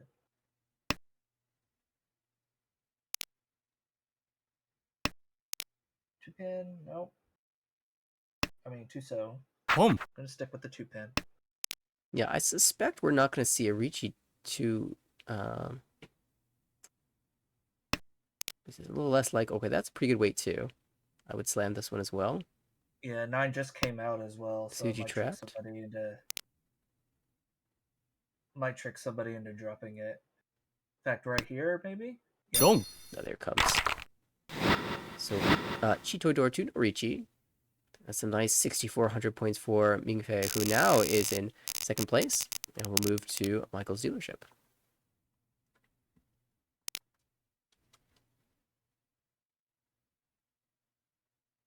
Okay, and then looking at this hand, we've got 5 pin Dora, one everybody's hand except for Scott. So a lot of door love going on this time. Mingfei's got a very straightforward path. Yeah, I was gonna say I think the best hand here is definitely Mingfei, and we're just gonna, and pretty straightforward too, just gonna call pretty much anything here. Yeah, she's gonna have a choice to make in the near future regarding this Dora. Maybe even now you've got the 1 pin and hedge Honitsu. It's a little bit of a long shot, but I've already decided that if I call the East, I'm going to cut the 1 pin anyway. So why not, hold the North for a turn is in my line of thinking there. Just see if you pair it up. Then you can go for something like Toy Honitsu, Yakuhai. That's fair. Dragon's been once cut already. I do believe we'll end up in this exact spot. And now it's Tempai if we want it. Could also cut the 3 pin. Yeah. Gonna take it. I think this is very normal game actions. Ooh, Toy. That might be worth cutting the door for. Yeah, I think so. Especially since we don't see any of it on the table. Yeah, this is just a straight up Mongon now. And there's 1-3 out there still somewhere, and 1-4 out there somewhere still. But it doesn't matter. Scott's gonna draw Tempai, Ricci Pinfu, Tanyao. Tempai. Whoopsies. Misread that. 5 so. We got the third one. 3 so. Kind of sus, but I'm gonna push it because we have Toy. Kang. Oh. Yakuhai. Con. Okay. That's an aggressive con there.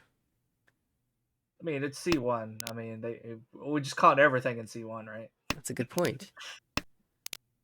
Yeah, this is Ishanten, so might have something to fight for. South.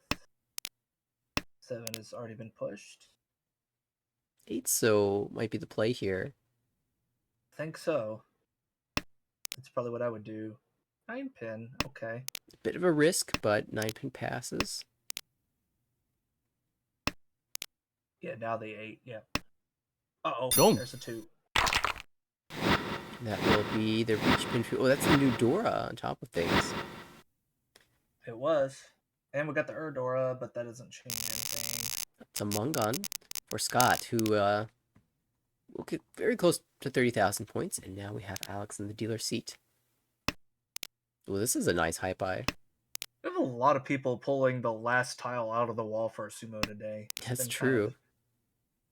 We saw a little frustrating, really, because that never happens to me. Well, see, the thing is, whenever I sumo, whenever I pull the last tile of the wall myself, I don't check to see that it was the last tile. Well, I only notice it when other people do it. Yeah. Well, I just mean when I'm casually going through my my logs, and it's just like, really, come on now. Okay, we're gonna have an interesting choice here pretty soon for Alex. If we call the East, how do we choose to play this hand? Also, we're Ishanten for Sanchoku, so 4, 5, 6 Sanchoku. There's a couple different options here. Both have good value. Yeah, I kind of like dropping the 7 there. That was fun. Well, now that we're here, I just want to take this. Yeah. You can't go wrong with double tone, right? Yeah, especially with a door. 5,800. Extremely an acceptable value.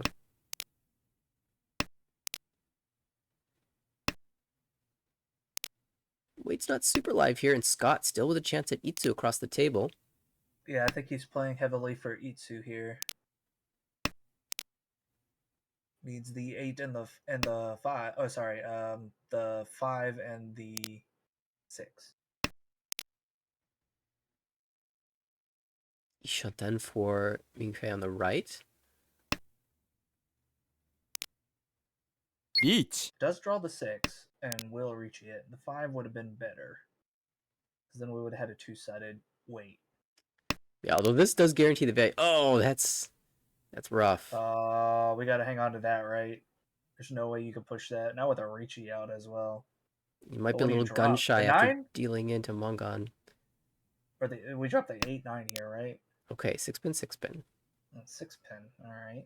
It's kind of like the in-between way of playing this. You're still playing for your hand for 12k, but pushing.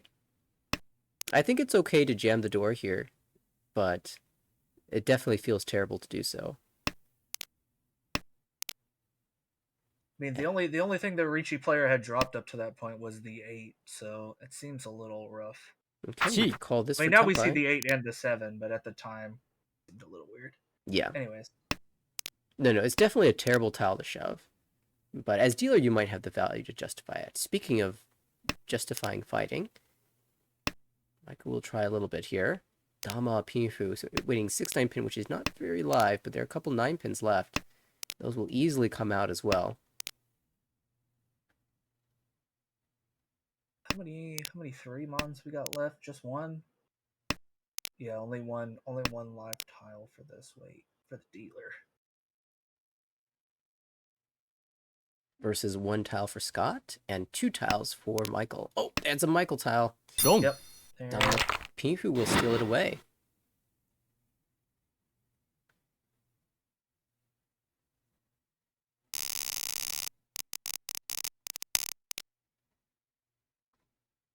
All right. Moving pretty quickly so far into South already, South round. And well, Scott has a pair of them, a pair of Souths in his hand. Could just call double South. And at this score line, I think that's probably a good decision. Otherwise, across the board, we got any 9 mons? Boom. There's a couple out there. Yeah, some Yako high options. Dealers got their east on the right. That's double south for Scott. And as you mentioned, he's got that 9 mon. Could be a little bit of value there. Yeah. And we still, and let's see, Alex has 2 whites. So we could just call for that, although it feels it's getting kind of late to just take a 1,000-point hand. But we do have door acceptance, so could just hold out hope that we get a Dora. Tough choice. I think I like the 7, so. Yeah. I think that's probably what I would have done there. Makes a good sense anyway. Yeah, I mean, we really want value here, and Chitoi is an option. Yeah, and see, we just drew a 6. Okay, now going back to just efficiency here. All right, yeah, we're gonna go back to normal. Okay. I think it's also okay to cut the 5, so, but oh, now we drew a 5. yeah, getting a little bit rewarded because we keep the 3-4-5 Sanchoku alive. So we're okay. I was like, hang on a second, why didn't we reach that? I see now. It's 2 3s, not a 3 and a 4. All Indeed. Right, Boom. cool. Oh, Pulm. See, I don't think Scott needed to call that one, but might be trying to get a little greedy with a toy, perhaps.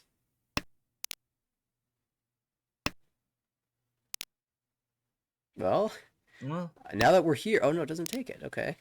Huh. Okay. Yeah, I was gonna say. I mean, I think if you're gonna call, then you have to. Yeah, I don't. Would have kept the form on there at that point. Still Ishantan for Michael across the table. Ishantan for Alex on the left. Ishantan for everybody. Okay. Yep. There we go. Now we drop the other 4. So we're waiting on 7. 7 4 so. Actually, Forsos. That's actually fairly alive. Yeah, for Interesting. Shump, but wait, 3 tiles live is pretty good. Sumo. Okay, so let's Oh, sumo. Sumo. All right. Okay, so get a little bit of bonus foo for that sumo. And move Scott over 30k. This hype looks passable. Right. Yep. I think as dealer here, we're okay with calling white.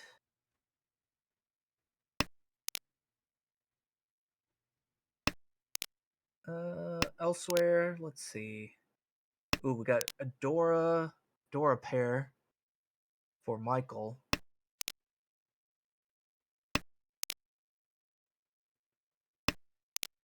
How do we want to? I guess that could be our pair. Indeed, it probably will be because it's we don't really want to drop it. It's a little hard to shift to Tanyo. Okay, well, we could just play all pairs now. I'll say we got quite a few pairs in hand. Yeah, if you're not considering the pair option, then cutting the one pin's probably best because it gives you the most shifts into Tanyao and Pifu. Yeah. Well, as a matter of fact, across the board, this is a pair triplet heavy board. The fabled Toitsuba. We have Minkei opening up here for a 3-mon Tempai, south only. So we'll give a little bonus foo.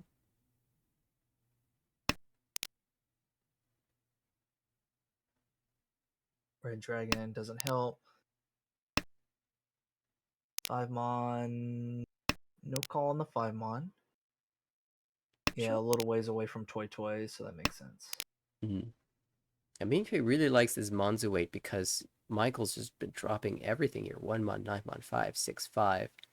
All coming out. All right, which tile are we dropping here? We were Chitoi Ishanten, and now we are Gian Shanten. But we Yeah. have Tanya options? Okay. I would assume that's the play there. I guess Tanyo. It seems like... okay. Doesn't call the 6 and gets rewarded with a 3-mon pull. So 8-pin, 8-pin. The plan is to draw a pair of 4-mon or 7... 4-so or 7-so. Scott, in the meantime, is angling for Toy Toy this time. Pom Pom.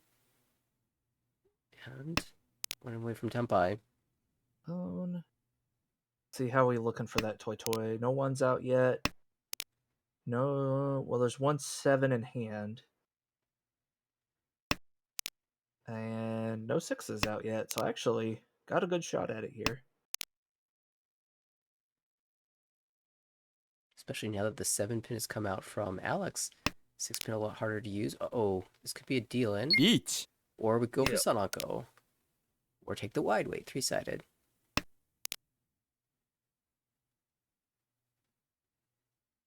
Lots of different options there. Merit to all of them. Alex plays for the efficiency here.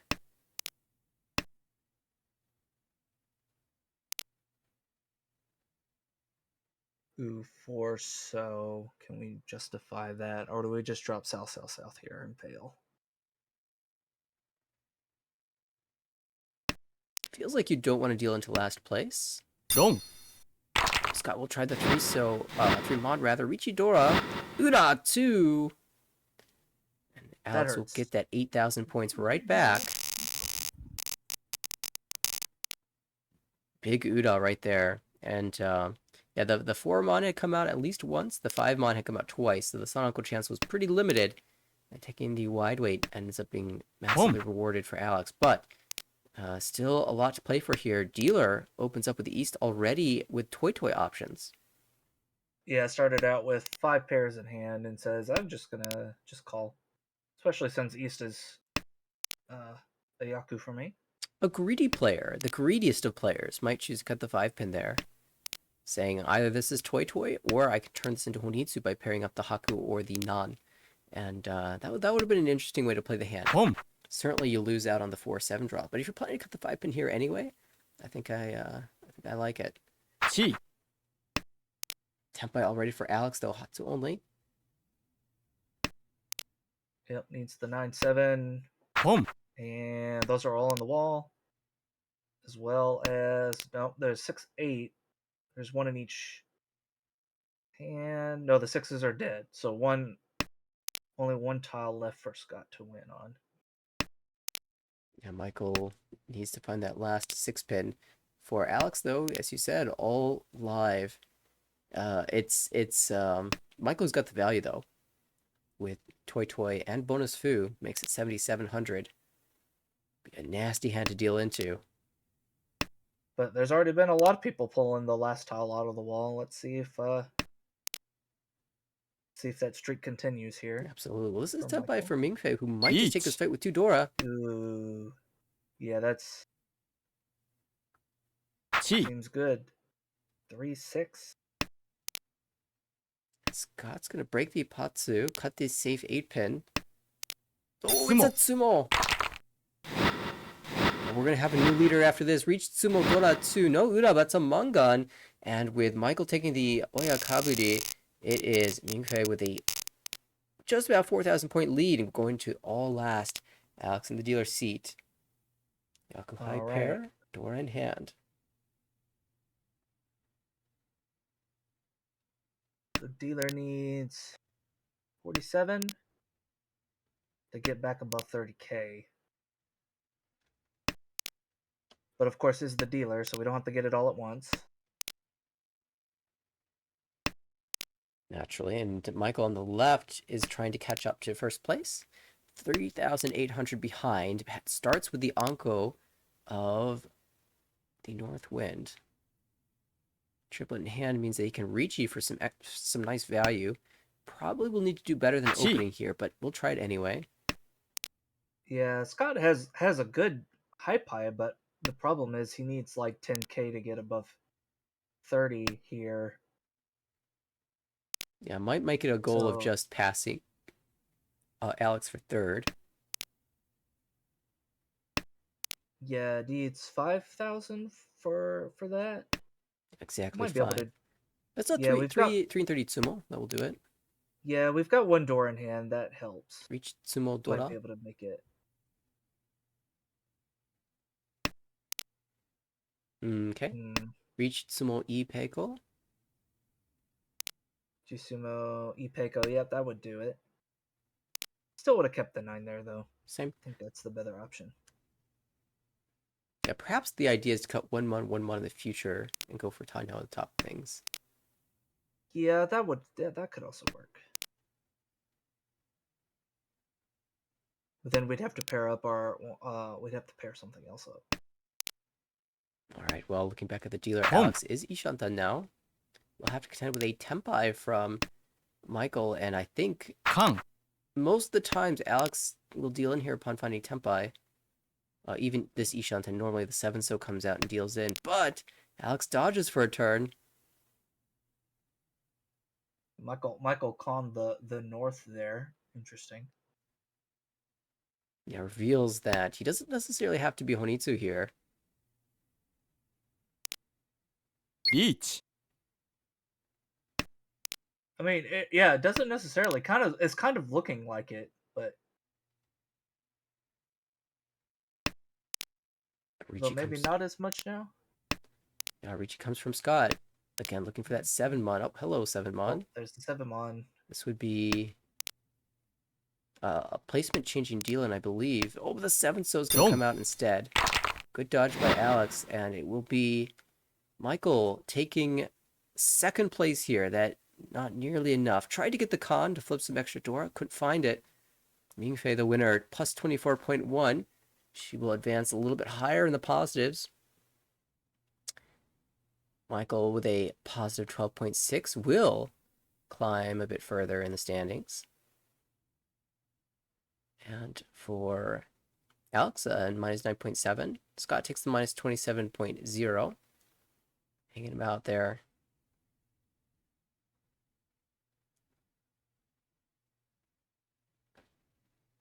But ooh, we've got a double promo arrow for Jinho now in the Oh yeah, I standings. just noticed that. Yeah. I don't think that was there when we started the stream.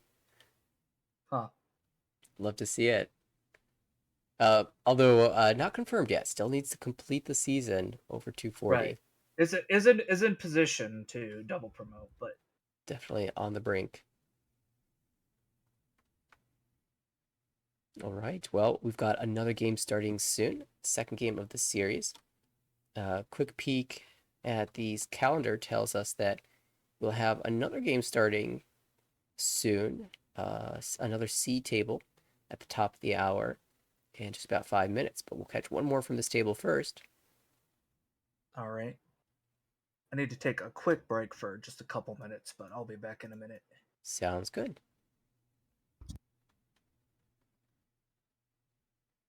Scott will be our first dealer this time around.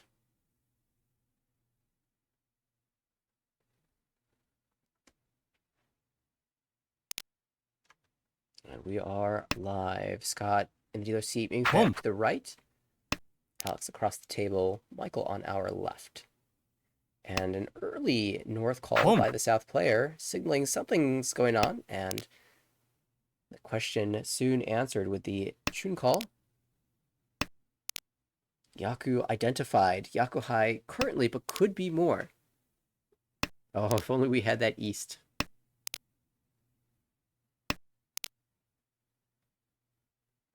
Could be looking at Toi Toi Honitsu, but as is Ishanta. And honestly, we're really hoping we can draw the 5-pin to have this Tonki that we can then swap for Honitsu. This is technically Tempai, but yeah, Mingfei wants more. I like this. We could have dropped the 5-pin for a Tempai or the 7-pin, but I think 5-pin's a little better. Gives us a chance to move to Toi Toi as well. But there's so many draws that give us a Honitsu Tempai, such as this 9-pin. And now we've got some serious value. Looking for the 8-pin right now. None drawn yet. They're all in the wall. Scott, in the meantime, working towards some type of Tanya, it looks like. One mon, a little bit inefficient, but we can make something of this. Ishanta now.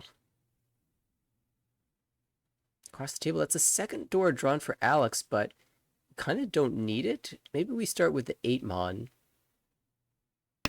Okay, 9-pin first. We'll just play the wide shapes. Each. Oh, there's Tempai, so we'll slam the Richi, Pinshu, Tanyao, Ipeiko, 4-7 so, the weight. Oh, that's a Dora. So we'll just slide the Tempai down to the 4-pin. And Sumo! Wow, nice find. Gets the complete Mongon from that, and the Richi stick, so good play there from Mingfei, and she will take the lead going into her dealership in East 2. I always feel so uncomfortable in that spot where I've got good value but bad Tempai. I draw a dangerous tile. I'm like, well, I need that door adjacent tile to get there, and it comes. You don't have to think anymore. You don't have to worry about dealing into the dealer Richi. It's so nice. Mifei now as the dealer with a reasonably decent starting hand. A couple bad shapes to work through, but we've got plenty of time to do so. On the right, Alex with multiple pairs. I'm seeing 4 of them. Chitoi is a thought, but not necessarily a commitment just yet because we draw 6 so, 9 so, something like the door 4-pin, and we're more towards a Pinshu, so we'll wait and see what happens there. Across the table, there is a door in hand. The hand likely will become Pinshu, though it could turn into Chitoi adjacent shapes pretty soon. On the left, we've got a door accepting shape, but no serious value there just yet. Maybe 2, 3, 4 Sanchoku is the route to big time value. Nice door pull on the right. Again, a lot up in the air for that hand. Really depends on the draws, but Alex will try to keep as many options open as possible.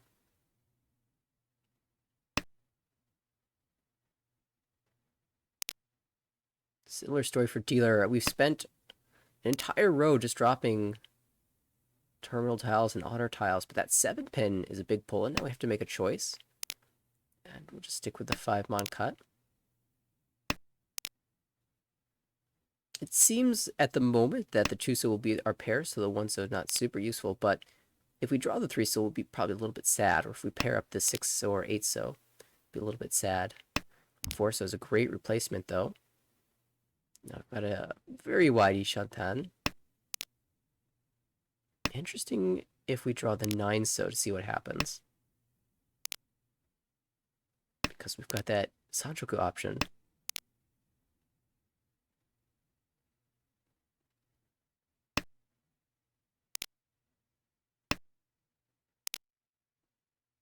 On the right, Ishantan for Alex, that Pifu coming together as expected.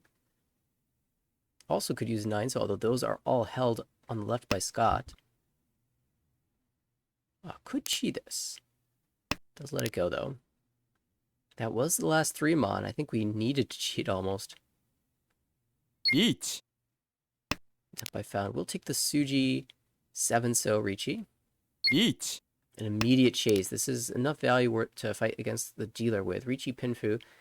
Dora 1 with a chance at Ipeko as well from Mongon. Definitely the stronger weight in a vacuum. You can see there's only 1 6-so left. The weight on the right, and 2 7-so left for the dealer Ricci.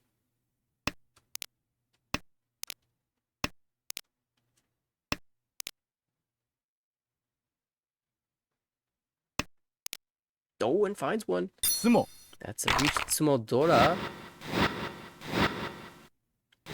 Misses, but 2,000 all, plus the couple Ricci sticks will increase the lead for Mingfei. Ooh. All right, made it back just in time for that. Oh, and just in time for this high pie. 2 Dora. Ooh.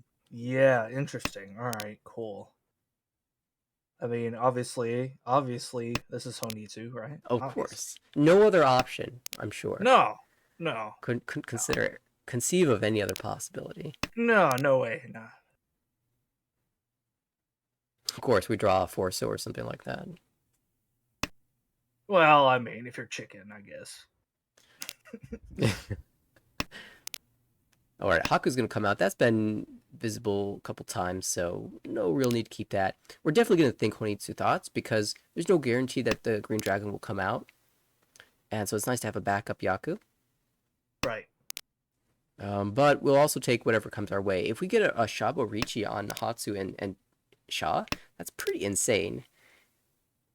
We win with the Dora, or we win on a, the West has pretty good win rate as well because it's not our seat wind. Ooh, this is no, not quite. ポン It's a very nice Ishanten. Scott can choose Shabo now, or he can choose 3-6 weight. Drop the E. Oh, okay, yeah, that's right. Oh, turns out Shabo was the answer. The 3-6 doesn't look too bad because so many of the 2-so are out. It's hard to make use of a 3. A little bit more difficult. Yeah, there's let's see, only 1 3 in the wall. Couple 2 6s. 6s. Yeah. There's the Green Dragon. There's the Green Dragon. That justifies the play of passing on a Honitsu. Yeah.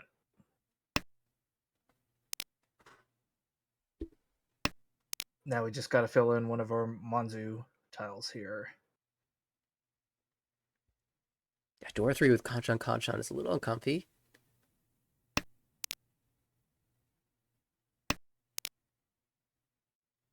There's the 3. ドン Comes out. Honestly, Alex is not too upset about that.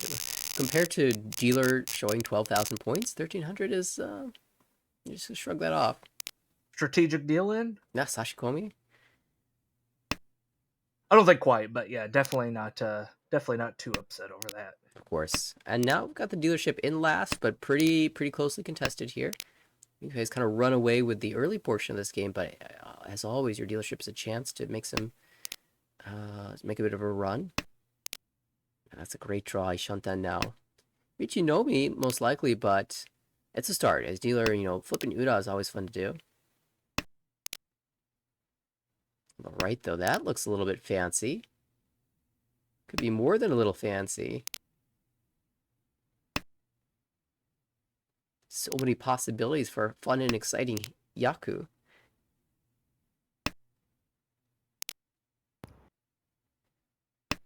Yeah, there's several people here that could get something interesting. Gonna keep Of keep course, my eyes I out was about, for. I was just about to say no one's really drawn Dora yet, but then they just did. But our shapes are too good to hang on to that, I think. リーチ Yeah, it gets the early Ricci here. 6-9 All right. Mon. Let's see. Okay, hang on a second there, Michael. ス Oh, モ he Patsumo. He was holding 4 of the winners. I was about to say, like, wait, isn't that the last one? Oh no, there was 2 9s. Ura as well, so that's going to be the full Wow. Mongon, and Inkei absolutely running away with it this game. Michael was Suanko Ishanten, but the other hand, too fast. Now we'll have to try to do it on his dealership. Which, you know, if you're going to do it, that's the time. 1 Mon seems like a natural cut here. Pretty efficient set of tiles. 6-pin would be pretty massive as well. We could continue to hedge the door acceptance. Yeah, 6-pin Boom. would be the most interesting tile. Honestly, we're feeling a little bit worried about this 2-3 pin diamond. That was one of our better shapes, but then nearly half of the tiles are revealed to be not available gone. anymore. Yep.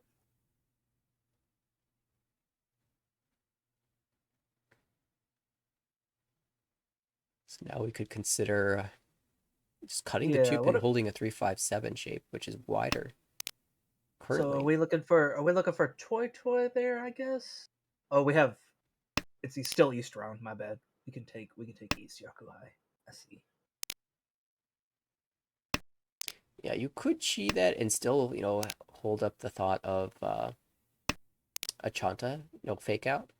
But calling your diamond shapes, leave yourself a little vulnerable early on is not completely necessary here.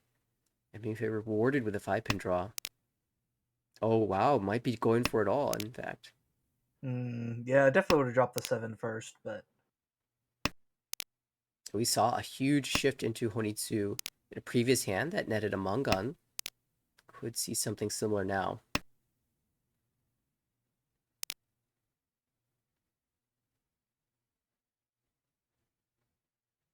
mm,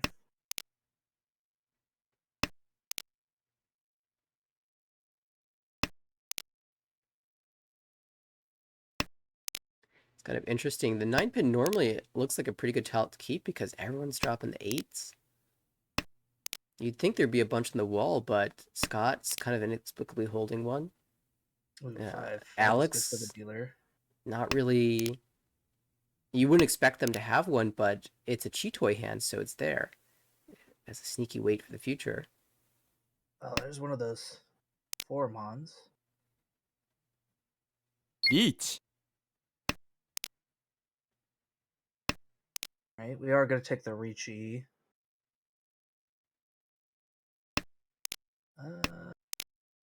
Still the one of the ones is still out, and 2-4. Nope, we just drove 1 of 4, so only 1-4 left. 1-1, 1-4. What is that? Ricci only? Yeah, that's Ricci only. Ooh, passes on the Tempai. Maybe a little worried about the Tumon because it's right next to the Ricci 3. Although it's come out twice, so it only really deals into a 3-3-4 shape. And they would have to have had the last 2-3 mon for that, which is a little unlikely. So I think you can probably justify the 2 mon. Now, the 3 so, probably you can't justify. Push the 2-pin here, right? Sure, you can even try 7 and then 5. That's true. That's true. 7 is Genbutsu. ポン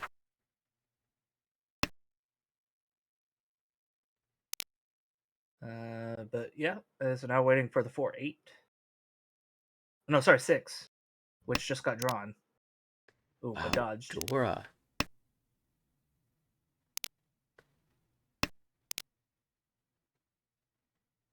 East is safe. Ooh. Tumon? 6 is No, that's... Genbutsu. Okay, East cut. Yeah, okay, East, yeah. Now, this has been quite an interesting dance here. But I think that East is going to confirm safety. 5 safe. There we Yep. go.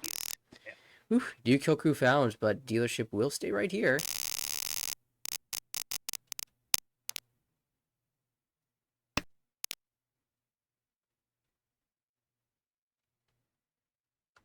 And Michael certainly will accept the points. Plus, this high buy is okay. You can think about Tanya. You can think about filling in Concha and aim for Pincho as well. It just looks slow compared to what Mingfei is showing across the table. Double Yako high pair, great shapes. Boom. And wait, what's this on the left? A ready-made Honitsu? Just add Sozu. Yeah, a lot of good high pies here. Problem is, when everybody has a good one, then you're all just pushing. Ooh, Dora. I hate it when everyone just pushes. We'll yank that. Oh, nice two-so fill. Okay. Too so good. Everyone's getting good draws. Uh-huh. Yeah, 4 mon. That's not bad. Ishantan for dealer. Notably, East passed by Scott. Not willing to open up for a cheap hand here. 2K plus stick plus homeba. Seems like could be worth it. Yeah, Dora 1 and East round. Yeah, that's... Wouldn't be too upset with that. Okay, yep. Each. Ooh, gonna reach you too. Monzu, certainly scary, especially close to Dora, so we'll see how aggressive other players want to be. Ricci. Only one left in the wall. Okay, well, okay. We're gonna Dama there. 1-4. Hmm. The 4 also not very good. I think you can... 1-1 and 1-4. Yeah, because Mingfei is at 52,000 points, she just doesn't want to deal in here. Monzu looks scary. 6-9 Mon, not cleared. It's 8 Mon's come out twice, but Suji's still bad. So we'll dance around a little bit and see what happens. Mm-hmm.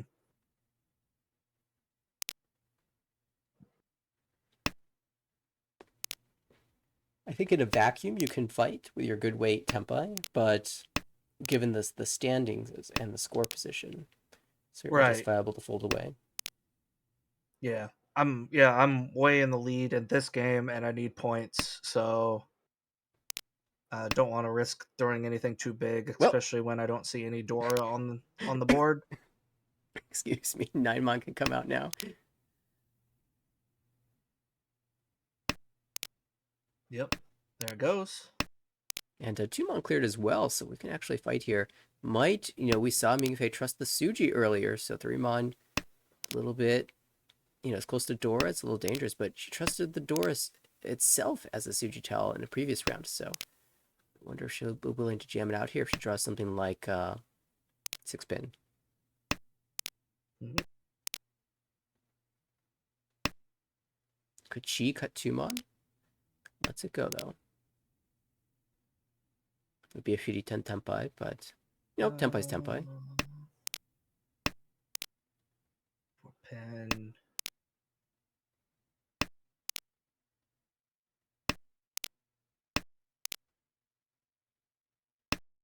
Yeah, finally all the pin tells are being dropped by dealers, so now people have options.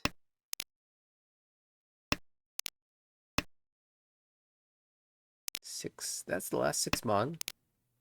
So does the 7 get jammed? It's Shopai, I believe. No, it does not take that risk.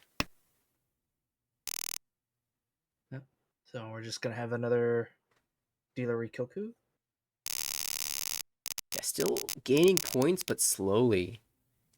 So 2 Richi sticks and 2 Homba in the center though now.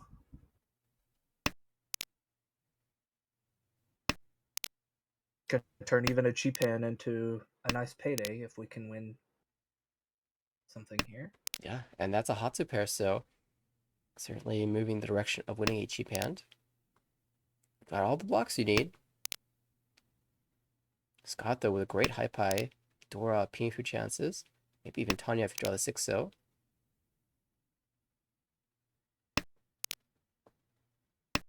Let's see. Home. Yeah, nothing too crazy. Does call the... Yep. Makes sense. Outside of Scott and Dealer, probably Alex with the third best hand. Callable pay. Yeah. Chi. 2 Dora. But just might be Yeah, outsped dealer. here. I was like dealer with 2 calls now, though.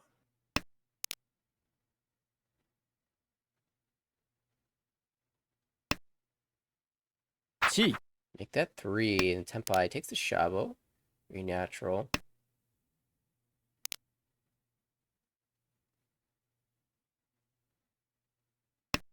Yep, and then it's mostly on the wall. Only one 7 in somebody's hand, so 3 tiles. You know, as a player, you've got to be a little bit careful now. Yeah, with three calls on the dealer, you want to double check all of the tiles before you drop them, at least. Awkward 4 draw. We can't just throw it back. Might also just consider dropping north and north Dong. and trying to play around a bit. Yeah, seven pin, not the tile you're expecting to win out, but you'll absolutely take it. And Michael now over 30,000. Yep, got those extra Ricci sticks. Home. But we will add another homba now, so 3 homba sticks in the middle. 900 extra points. Up for grabs. Mingfei's had enough of this tempo already. Chun only currently. Scott also very rapidly approaching Tenpai's head. Just about 3 perfect draws. Oh, well. Uh-oh. Not that Yeah. one. That one wasn't a perfect draw. Perfect for Mingfei, who takes the 1,000 points plus 3 homba. Was that extra 900 points? And we will hop into the South rounds. Up into the South round. Second dealership's on the way. Green Dragon Dora, a pair of them across the way in Alex's hand. The question is Michael going to try to push his early? Or is he going to hang on to it and then never drop it? Yeah, this is the second time we've seen Hatsu Dragon in this game. I believe Mingfei got the call the first time, but did not win the hand. Home. Here it comes. Which way are we going to play this? Okay. Yeah, that's actually exactly what I'm curious to see right here. How do players play against a Dora triplet call early in the game? Who's stocking up safe tiles? Who's taking the fight? It looks like everyone's taking the fight pretty much. I think most everyone's taking the fight, but everyone's also looking at their hands going, well, I'm only like 1 or 2 away. And, I mean, it's early. Yeah, he called once, but, like, I mean, who's not going to call that? Right. So they could theoretically still be really far away from winning. Yeah, there's some very strong discards, though. 1 so first, East, and then 2 so 4 so Tatsu over, and a middle 5 months. So you're expecting at least Ishanten, but maybe even more. Unless it's Honitsu, but the 3 pin should indicate that it's probably not Honitsu. Yeah, up until the 3 pin, you might be thinking Honitsu. 3 pin is a little weird. So it looks like Michael has caught on to that a little bit. I mean, still 2 away from Tenpai, but cutting 4 pin, 4 so 4 so rather.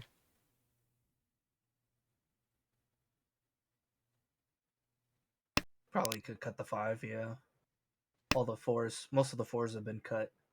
Home. 8's pretty safe, so the only thing we're losing is a couple of safe tiles potentially. Also, if you thought that Alex was going to cheat that tile, then maybe calling that pawn was super helpful. Oh my. Oh. So we can't win on that. There's no Yaku. Yep, no Yaku, because we didn't reach. Yeah, we didn't draw too the scared. Ipeko, we didn't get the South. Certainly, Too scared. Yeah, I don't think I would reach you that. Yeah. Still, hope for Boom. Sumo, hope for Ipeco to get a closed hand. You can even call this out potentially. Okay, Scott's gonna go for, I guess, Tanyao now? That's a long shot, but oh, drew the last 6. Okay. Kang. No, not like this. Oh, no, yeah, no. No. We needed that, Scott. No, you needed that. Yeah, you needed that. Now you're in trouble. Boom. All right, it's gonna be tough to complete the hand, but also tough because we have Tempai the Mongon on the 1-pin, 4-pin. Fortunately, Scott did get those 1 pins out before they dealt in.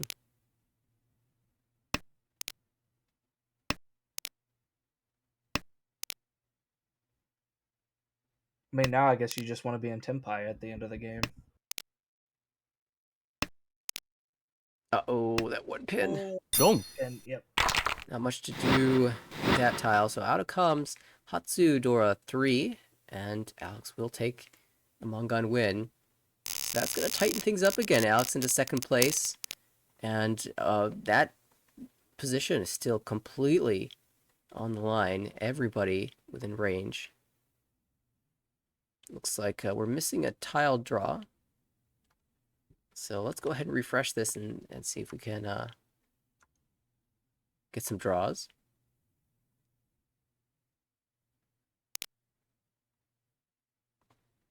Right. Let's take a look here.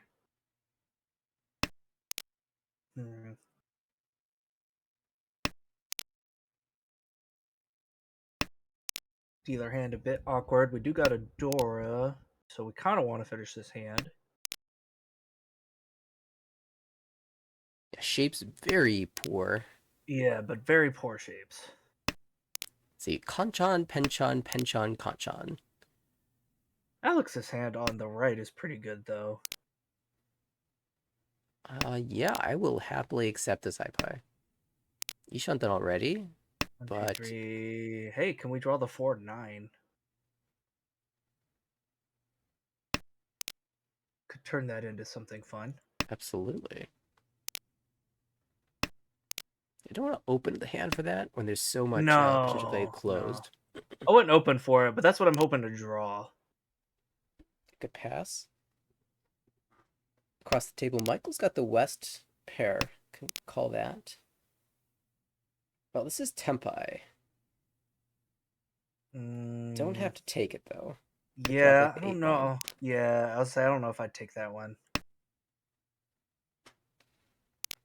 I think I've got a slight preference to cutting the 8 mon there, but Let's see. Well, we are in second, so we could maybe just say, well, Ricci +1, you know, some would argue is an easy slam. yeah, it's not horrible, but could be better. We could get more out of this hand For sure. Well, this is giving time for Mingfei to put something together now. Starting to pull in pairs, actually. Including Dora pair. Speaking of pairs, Michael doesn't like Chitoi, so cut the 9 so. Could also cut the West pair for potential Pingshu. But this way, because he is Dian Shanten instead of Ishanten, he gets the West call still. yeah, Back can to get the Chitoi West Shanten. call, or could get.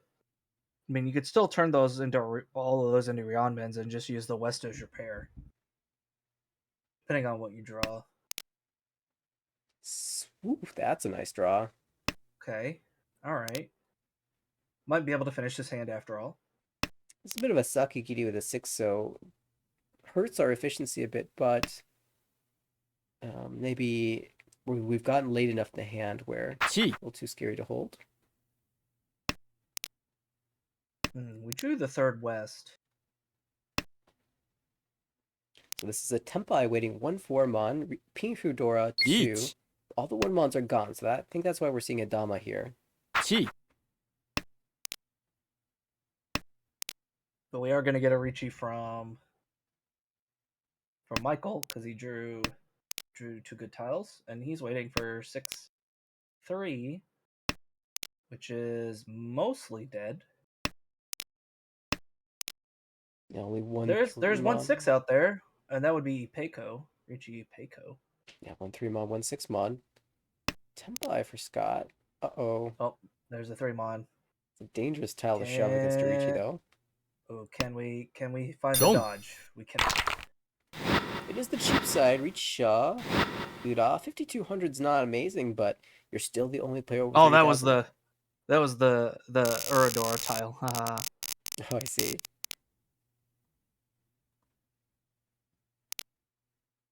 And It's like, wait, that wasn't Dora. Oh wait, yes it was. Oops. well, score still heavily in Mingfei's favor, but now second place taken by Michael. Boom. I'm seeing a potential Honitsu on the right.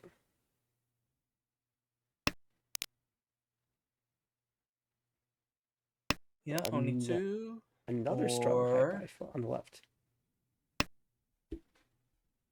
Yeah, call the north. And we can still call green as well. We've seen a couple times Mingfei fight heavily for Honitsu, even going back in Shanten to do so. It's worked a decent amount. We'll see if that's the plan here as well.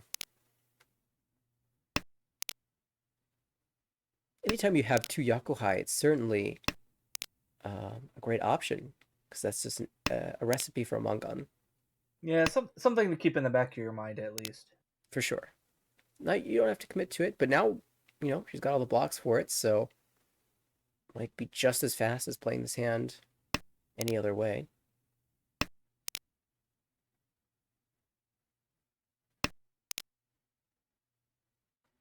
Here's a spot for Michael where I would probably just commit to Honitsu. I'm not even super thrilled if I draw the 7-pin. And I don't want to lose things like Double South or like Honitsu Chitoi, pairing up the Haku or the Non.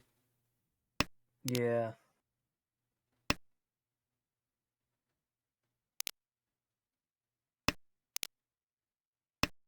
Okay, yep, there we go. We got to the Honitsu.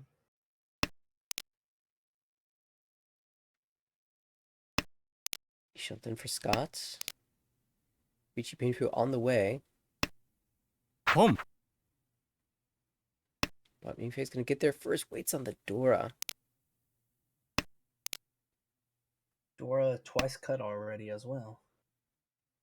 But that's two players who cannot use it whatsoever.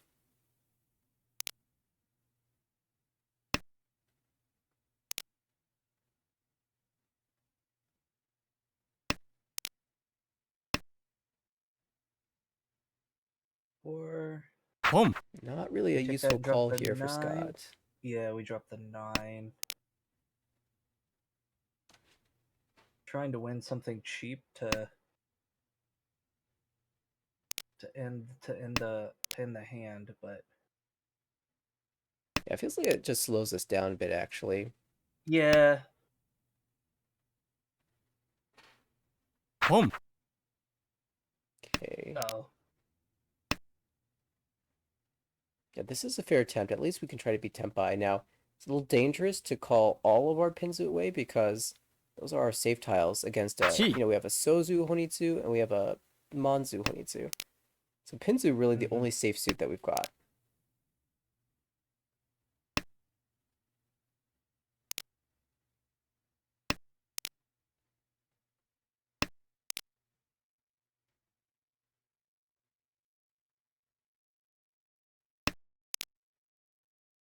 Ooh. Was scared to drop the 2-pin. Chi. Oh, can call that back into Tempai. Not a good one because the 4-so have been pulled. Boom. 3. That's a Tempai. Waiting on the 4 Mon. 1 Mon has no Yaku. Everyone, I think, just trying to get to Tempai here. Well, this could be called into Tempai. Yeah. Decides not to. Well, didn't need to. The wall really wants you to be Tempai. I guess they're scared to drop the 8 because they didn't immediately drop it. Drops the 3. Okay. Well, alrighty then. Does Poem put you in Tempai? It's got to, right? It does, yes.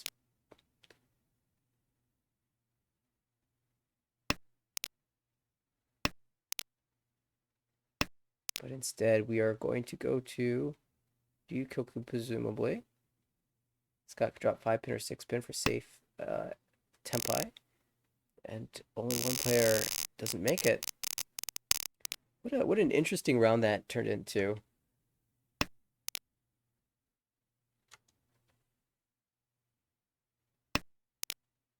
Very kind of the most challenging to play for the dealer, honestly, with the incentive. You're balancing the incentive to fight for your dealership, and even later on the win against the potential value of two Honitsu, or what turned out to be even a Chinitsu hand.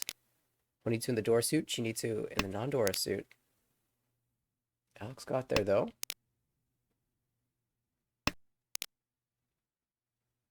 Keeps this game very close now.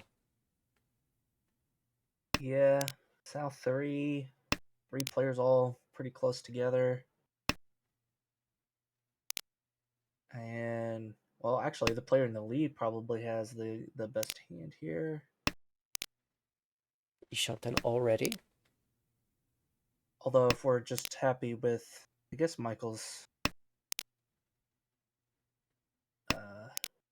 just going to be happy with white only, I guess. Yeah. It's sad to drop the 9-mon when you're headless, but it certainly is the most efficient cut. And this will be Tempai on 2-so, 5-so, 8-so. Yeah. I don't think that'll be quite enough to put them in a second, but we still have our dealership to try to correct that. Yeah, of course, Sumo will work. Direct hit on Alex will work, but outside of that, it'll be 100 points shy.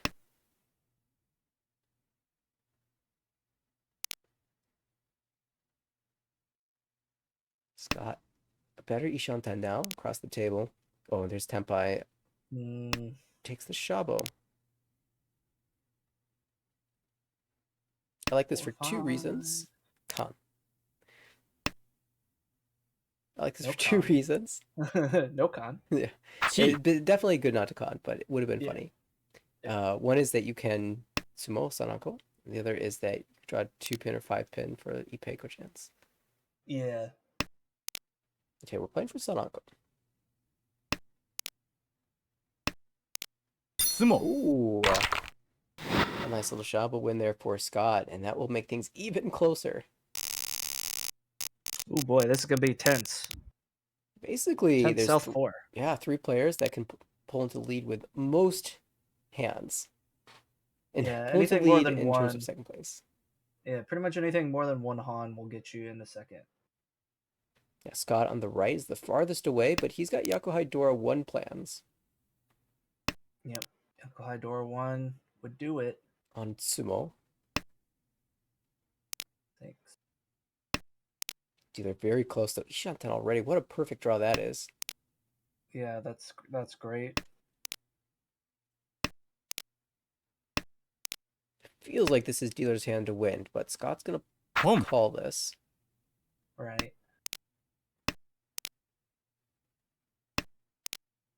And 8. Ooh, okay, yep. Maybe Ricci this, right? Yep. Yeah, Ricci Pin Fedora, dealer classic. Ricci Pin Fedora. 3-6. Funnily enough, there's 3 of each out, so only 2 of those in the wall.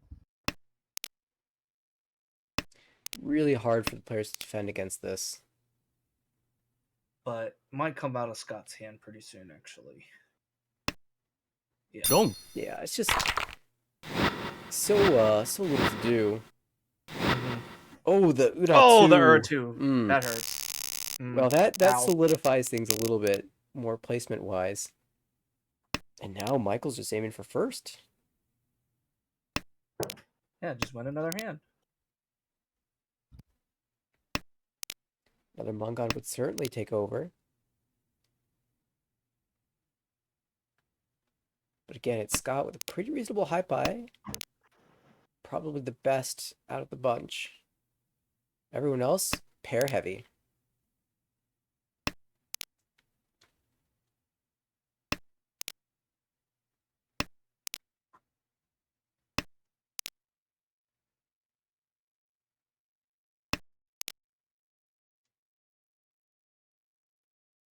And it's going to be slow going, I think, for just about everyone this round because Scott needs value. So almost certainly inclined to Ricci.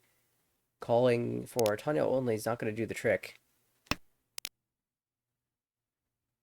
Maybe Tanya Chitoy? Yeah, maybe.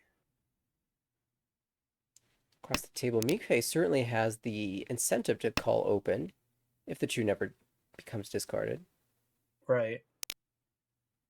Yeah, we're in first. We'll take anything, just close out the game. And we're positive in the standings, so we're okay with any positive here.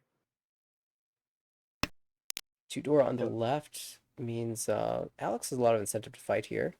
2-7 Mon. No Pulm. So not going to be a toy play. It's a Chitoy. Commit.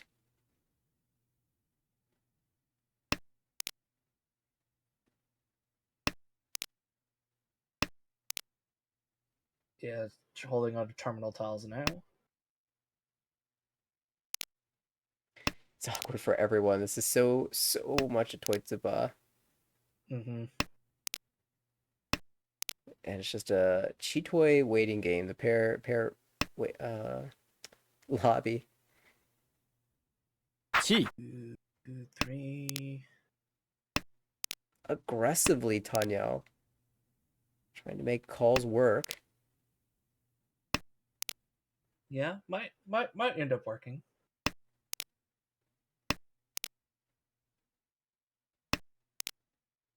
Not willing to sit around and wait for the tune to come out. East is 1 cut. North is... Yeah, it should be north here, I think.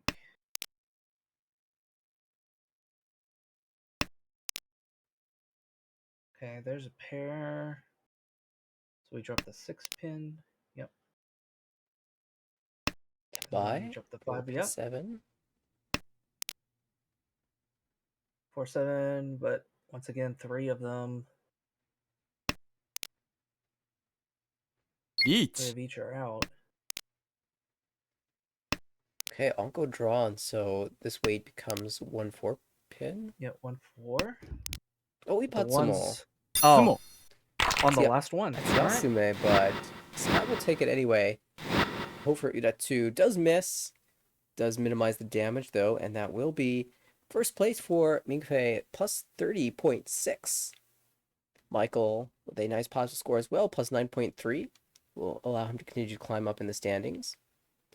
For Alex, a negative 10.5 will be in third place here. Scott taking the fourth. And that will be the second of this series.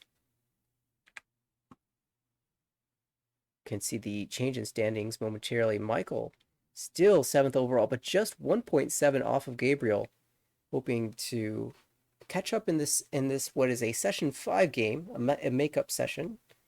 But Mingfei with 2 big results here, now into the medium positives and catching up to that top group. So that's a great pair of games to open up this series. And we are not done yet. There will be more Armal action in session 6. I'm seeing that this table is continuing on, but we also have another C table that's going to be starting. And I think that's the table we're going to hop to next, featuring Brendan, Mark, James, and Noel. Noel, who recently, I believe, finished 3rd place in the very big North American Open tournament in California recently, in an exciting finish. So I'm really interested in seeing the play of Noel in the American Racing Module League. But before we hop to that, let's go ahead and take a quick break. We'll swap some things around, and when we come back, more exciting Armel action. See you in a bit.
All right, welcome back, everybody. We are going to join a new C1 table very shortly, but we've got a new commentator hopping in with us tonight.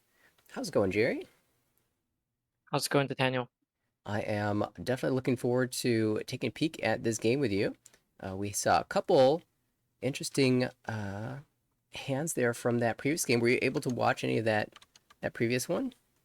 Yeah, I watched most of the previous game. Oh, excellent. Yeah, I thought there was some really exciting play in those one. I'm really looking forward to seeing the players at this upcoming table. I'm gonna hop over and swap some names right now. Noel and James, and let's see, we've got Mark and Brendan. And I played against Noel actually in um, that tournament recently in California, North American Open. I dealt into 12,000 points, and it almost cost me my chance to top 32, but I made it anyway.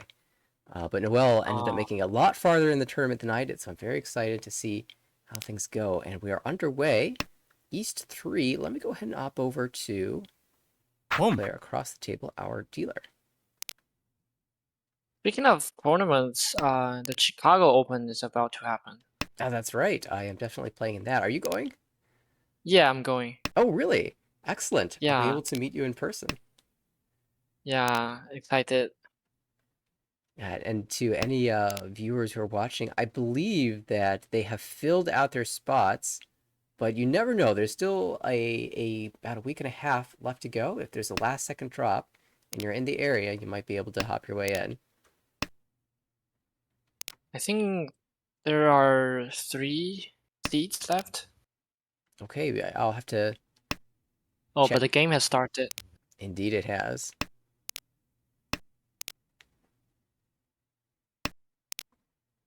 Yep, I took a quick peek. No, yeah, that last spot's been taken. But House anyway, door 3, definitely the focus here. yeah, that's Brendan, right? With the call? Yeah, Headless Eshunted already.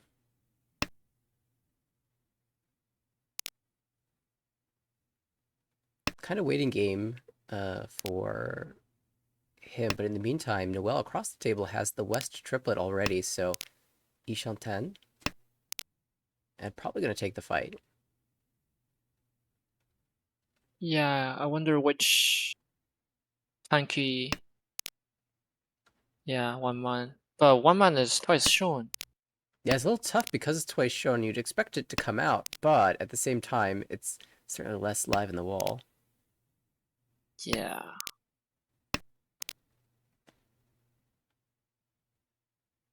I expect Brendan to maybe swap over if he gets the chance.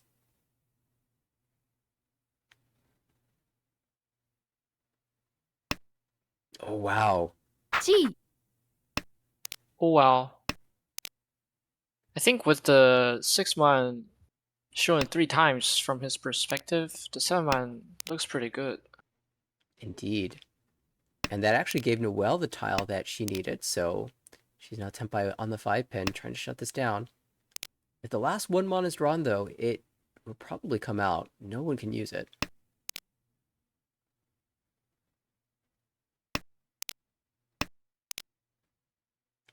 Swapped 2-pin. Noelle also swaps to incorporate the 2-pin. Yeah, he got the ramen upgrade. Oh, that's a 2! Oh no, Good dodge for now. good Oh, but it's dodge. 5. What are these tiles going to deal in? dum.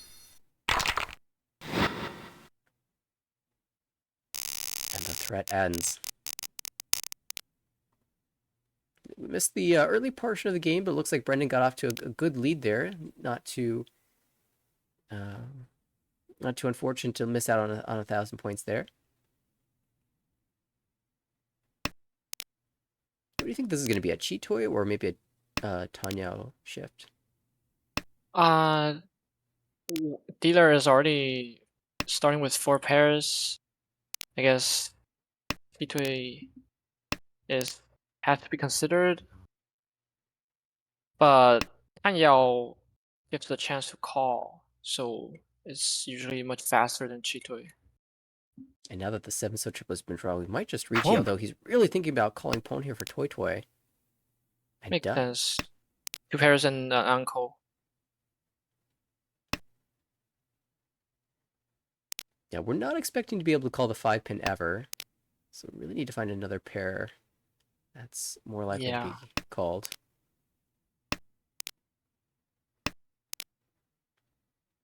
In the meantime, there's been a door pair up on the left.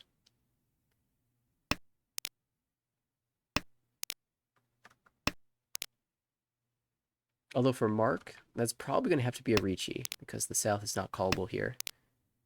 Not that you'd be too upset to Ricci with Pinfu, Dora 2, maybe Peiko, maybe even Sanchoku.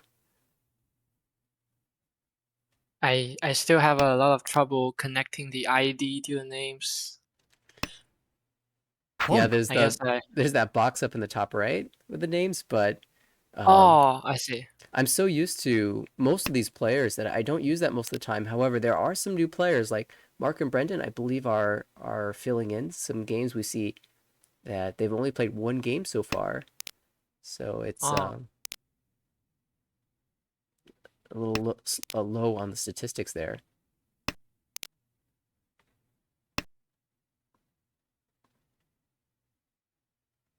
But in the meantime, Brendan did get the 3-so pawn, so Shantan for Toy Toy. Still looking for one more pair.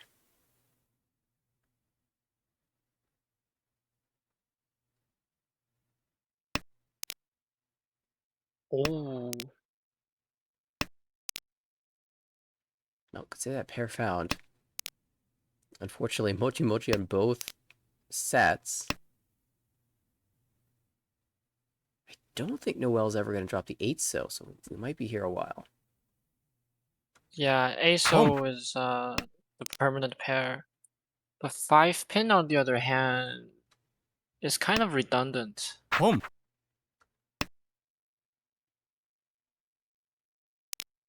Yeah, certainly we'll keep it over the 8-pin. Now it's 6p reach. That works. Reach door 2. Dealer's in a tough spot here. 46k lead, but already caught twice, so difficult to defend. Also, hand is pretty big. Toy Toy door 2. Yes, Potentially Toy Toy door 4 even. Oh, door 3, sorry. Had the chance to con there on Ipatsu, but obviously you don't want to do that against a Ricci. Yeah. A second con chance? No way. Is willing to jam the 2-pin. The 3 got pulled, so less likely to deal in. Yeah, ASO is Kabe now, so now he's got 2 safe tiles to fold if he wants to. Yeah, I mean 7-so is immediately safe. 8-so is like the Mawashi option if he's trying to get back into Tenpai. Yeah. So we'll just jam. Don't.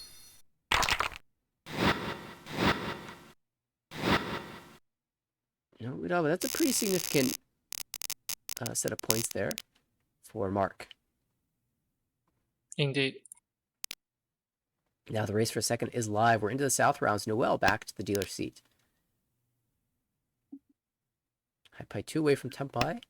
Dora 2-so is not containing I guess from Brandon's perspective, because this is Akanashi rule set, he already got 2 doors, so even if he deal in, he expected to be small. Sure, that makes some sense to me. Unfortunate, the other player had the other pair of Dora. Yeah.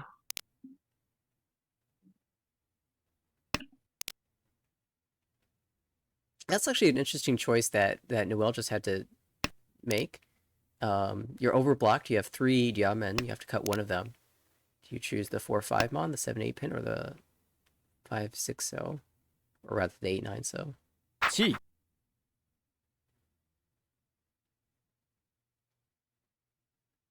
Very tough choice there. I think the 9-pin was once cut at the time, so I might have still kept the 7-9, but if it's twice cut, or rather the 7-8 pin, if the 9-pin is twice cut, I'm a little less inclined to keep that shape. Even though the middle diamond shape is a little worse as a final weight. Yeah. It may not matter because James is just really speeding ahead here for Tanya, potentially Tanya Dora 1.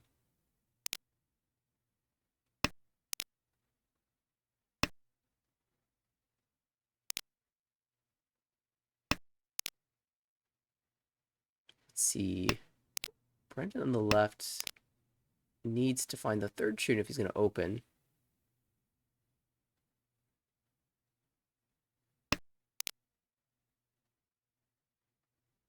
In the early portion, though, one game's worth of statistics. It looks like he calls just about as much as he reaches, so perhaps Brenda's more of a closed style player. When you play, what is your average call rate versus reach rate? My reach rate is, I think, around 20%, and call rate 36%. Okay, so that I feel like that's リーチ like right in the middle of the Yeah. spectrum. I started when I first started playing Mahjong, my call rate was like 30%. But I think later on my playstyle is very でも influenced by AI. Oh, Wow.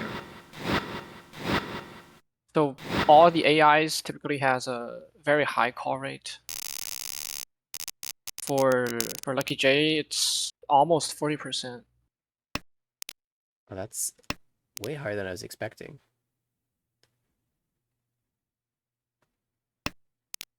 That's a big Ipatsumo for Noel, who now moves over 30,000 points. No, Uda didn't get the full Mongon, but within striking range for first. Another Dragon Door, though. I always like to see how players handle Dragon Door when they've got a lone tile. Brendan is the only player with one currently, and he drops it early.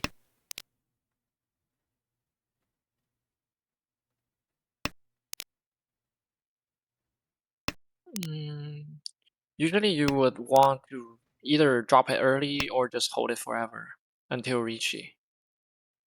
Yeah, for me, it kind of depends on the quality of my hand. I think I'm not satisfied with the tiles if I was in Brendan's seat. I'm not satisfied with my shape, so I'd probably just hold it forever. I'm not either. Without the Dora, it's pretty much Ricci no Mi. Not even Redman guaranteed. Could be Ricci no Mi Kanchang, which is not acceptable. Yeah, we'll hope for that hand to improve for sure. 3-mon would be a big draw. That 6-pin certainly helps. It's starting to look a little bit better now, but now Mark is opening across the table. Yakuhai only. Mark's hand has got a lot of pairs, so it really depends on when does Mark get the pawn. If he get those, then the hand develops really quickly. Or you should just draw triplets. That That works too. You know, I always underestimate my odds of drawing a triplet. Sananko used to be a hand that just didn't exist to me. I would never go for it because I never thought I could draw the triplet. But okay, here we go. There's a Tempai. Ichi Pingshu got the 2-mon. Sometimes the good thing about Sananko is just like when you have a guest wind uncle, it's pretty much the only Yaku you can Dama with. Breaking 2-3-man seems pretty safe here. 2-man Gambits, 3-man Suji. Ooh, 5. 5S. Interesting. I don't know if you can read like 9 so 7 so cut makes the 5 safe. But perhaps this is just playing pure efficiency. Let's back. And just trusting the 1-4 shape. I guess it's kind of equal. Yeah, I guess.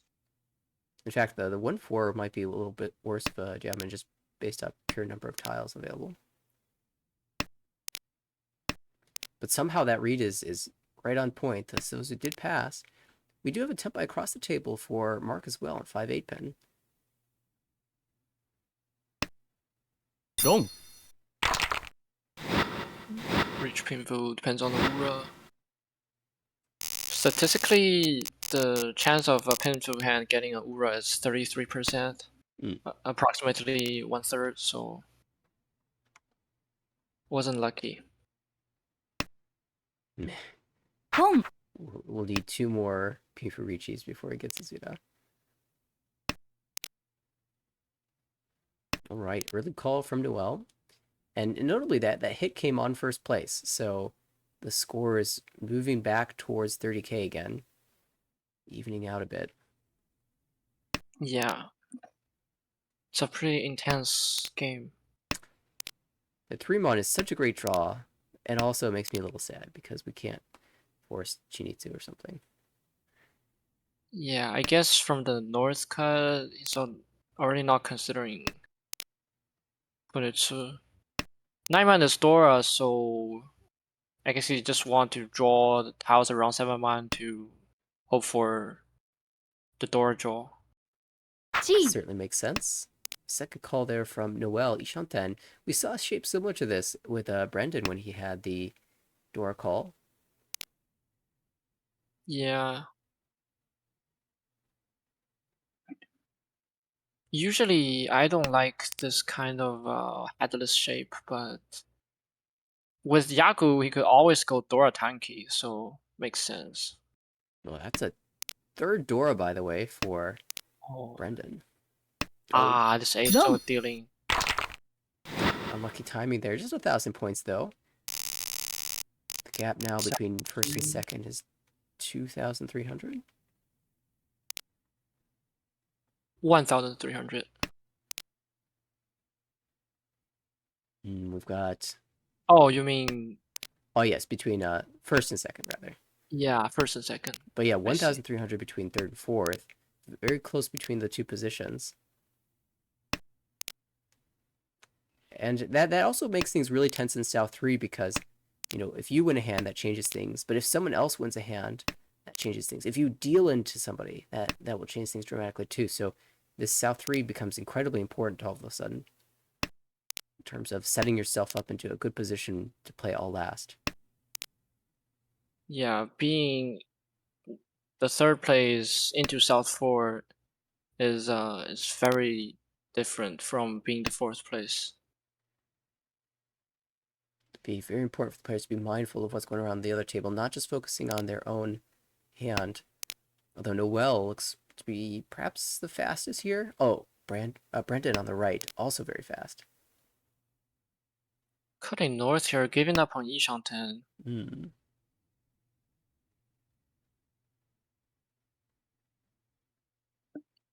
Yeah, this is a very, very Tanya-minded play, I guess. Gives us the option to move in that direction in the future, but does sacrifice some immediate efficiency. Now, yeah, with the Rankan upgrade, the shape is looking much better now. Ricci on 147p, super strong. Great Ricci, and could be a huge swing here. Oh! Pots, but still. At least Tanyao. And that will take over first place. I noticed that, you know, a thing that Japanese commentator often do, but I don't see very often here is calculating the overtake condition for everyone. Yeah, we could do it here. Yeah. So the rule set, I think, if the dealer overtakes to the first place, the game continues, right? That is correct. Yeah, so I guess we only calculate the condition for the west player and north player. So north player is 2,600 away, which makes a 500 1,000 sumo exactly not enough. Yeah, just 100 short. So yeah, so the north player needs 3 han to overtake, and west player is 10,400 away, so 1 mangan sumo will be enough. In order to overtake to the first place, however, even Haneman sumo. Oh, Haneman sumo is exactly enough because the difference is within 15,000. Yes. And they've kind of got a Hanuman hand brewing just looking at that pair of Dora. Yeah. Richie, Dora 3, Ura 1 will be enough. Or if he draw 2-5 pin, then it could be Richie Pinfu, Ipeco, Dora 2. With Tanyao, now, but he doesn't have Tanyao anymore. He needs one Ura to overtake to the first place. Yeah, of course, there's still some time where he's Shan 10, so we can slide that 9-mon down to a 3 or a 6. Yeah. Each. No, slams the Richie immediately. Oh, Ipatsu. Itsumo Pin Plus Toradora. 2P is immediately enough. But 2P is already... 5P is dead, so 2P is the only tile left in the wall. Yeah, for Hanuman, any Itsumo will work.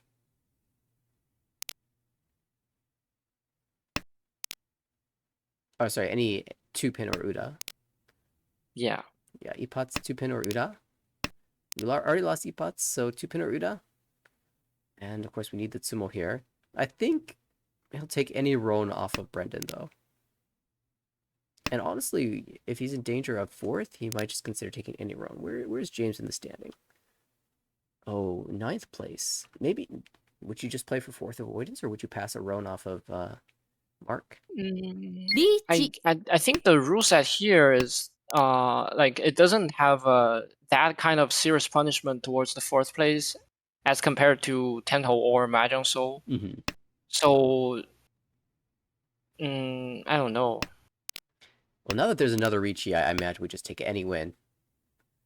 Yeah. Yeah, interesting for first place to be chasing like this. A little dangerous. Especially when the first place is so far ahead that Amangan Sumo doesn't overtake. Yeah, has a lot of faith in the East coming out. Oh, and it does! Oh, it does! And that... securing the first place by himself. That's it. Makes it really close, and Uda would have actually put James into 4th, but no Uda means James hangs on by 300 points for minus 12.9 third. Mark 6 with the 4th. Noel, though, the winner, plus 26.3, a gutsy Ricci to confirm first place. And it is also Brendan as well, substituting in this game. Strong performance from him. It is going to be Noel climbing a little bit. I think, actually, I'm seeing 24 games. That might have been the last game of this series. So they were just making up a game from earlier. Uh-huh. And that will lock Noelle in, so she is done. Plus 74.0, finishes outside of the top group as it currently stands. However, we do anticipate some bonus promotion spots in C1. At least historically speaking, that's been the case. So it might be in the clear for promotion into B3. James has several more games yet to play. So still things up in the air for him. But what an exciting finish that was, especially given all the conditions at stake. Yeah. Oh, I see. It's Thanks. pretty interesting choice there. Yeah, I was kind of hoping Noelle would be in the chat explaining the decision, but instead I saw that somebody was able to share that that was the 4th game of the series. So yeah, I've got the wrong number here, but that's okay. I was looking at James's number instead of Noelle's number. And well, congratulations to Noelle for a great season. Hoping that that will result in a promotion. And thanks again to the substitute players who filled in for the schedule conflicts. Always great to see everyone in the not only players in the league, but also who are just in the server itself helping out. And I was expecting to see one more game tonight, but it looks like they've had to reschedule their series. It was an A2 match that is now no longer on the calendar. So that will, in fact, be the last game of the evening for us. Glad that you got to stop in and help out with the commentary, Jerry. Thank you. I definitely appreciate hearing your opinion on all of these difficult decisions because I think a lot of these spots can go multiple ways, and it's great to hear multiple uh, viewpoints. I certainly have a very specific play style, and I was playing against you earlier in a series of Mahjong Soul tournament, and I thought your thoughts were very well informed in terms of close decision making. So I was really excited to have you in the commentary, and I hope we get the chance to do this more in the future. Yeah, and hope to meet you in person in Chicago. Oh, absolutely! I'm really looking forward to that. By the way, if anybody watching now is heading to Chicago, type now. Let me know. Let me know who to look forward to meeting. That's one of the most exciting things I think about in-person tournaments is just having the chance to meet everybody in person, put a face to a handle. But yeah, absolutely looking forward to that. And maybe while we're on this topic, I should mention before we wrap things up that there are a number of tournaments coming up soon. And I want to give a chance to shout out all of those in-person events, especially for people who are interested in qualifying for the 2025 WRC in Tokyo. There are only a few chances left to earn qualifying points for the U.S. Invitational Tournament that will give out the remaining spots. Of course, we've already had one winner, Brian W., an Armo player, won the North American Open and confirmed a qualification spot for Tokyo. But there are a few more tournaments remaining. After Chicago, which is September 21st and 22nd, there is a New York tournament hosted by the Hammer Girl Anime the store there in New York. October 5th and 6th will be the tournament date there in a portion of New York. I believe registration is available right now, and there are spots open. The PML Open is happening October 12th and 13th, so the very next week, and I'm sure there are spots available for that as well. Signups are also available for the great, let's see, the Michigan tournament, and I'm not actually seeing that on the website I was taking a peek at, so I'm going to hop over here. The Great Lakes Ricci Open is over half full, so still spots available if you are in the Midwest or want to visit Michigan. And that's going to be happening October 19th and 20th. So just about every single weekend in October, there's going to be an open. I will also be attending that tournament, so hope to see more folks over there. And finally, the last chance to qualify will be a USPML Open, the Sparrow's Nest Open, which I believe registration was going to be starting very soon, if not already up. Registration opens, yeah, it has opened already. I do not know if there's spots available for that because I anticipate New York tournaments to be very a lot of players in that area will be very excited about joining that event. So plenty of opportunities to play Mahjong in person in the United States. Sparrow's Nest is sold out. Thanks for that info. Well, we'll be looking forward to seeing the results from that tournament. Maybe there'll be a chance if you join a wait list. Very excited to see this upcoming Chicago tournament and the following tournaments in October. See how the standings fill out for the WRC qualifiers. You can keep track of that on the ARA website, American Ricci Association. That is naricci.org. And you can go to their upcoming qualifiers to keep track of all of those tournaments, as well as the WRC 2025 qualification page to keep track of the points standings there. That being said, in terms of American Ricci Mahjong League action, we'll be having plenty more. This is session 6, the most exciting time of the year for Armal action. And of course, we'll have our Wednesday broadcast on the 18th. Hope to see you there. We saw some games from A1 earlier. Both of those series will be finishing up on the 18th, so we'll definitely cover those. And throughout all week, there's going to be games from all over the divisions. We'll hope to catch as many of those as possible.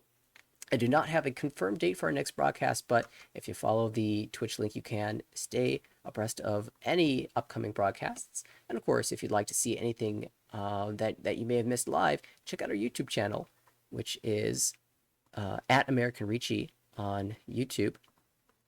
Of course, our Twitter page has all sorts of fun highlights from the season. You can visit at American Ricci there too.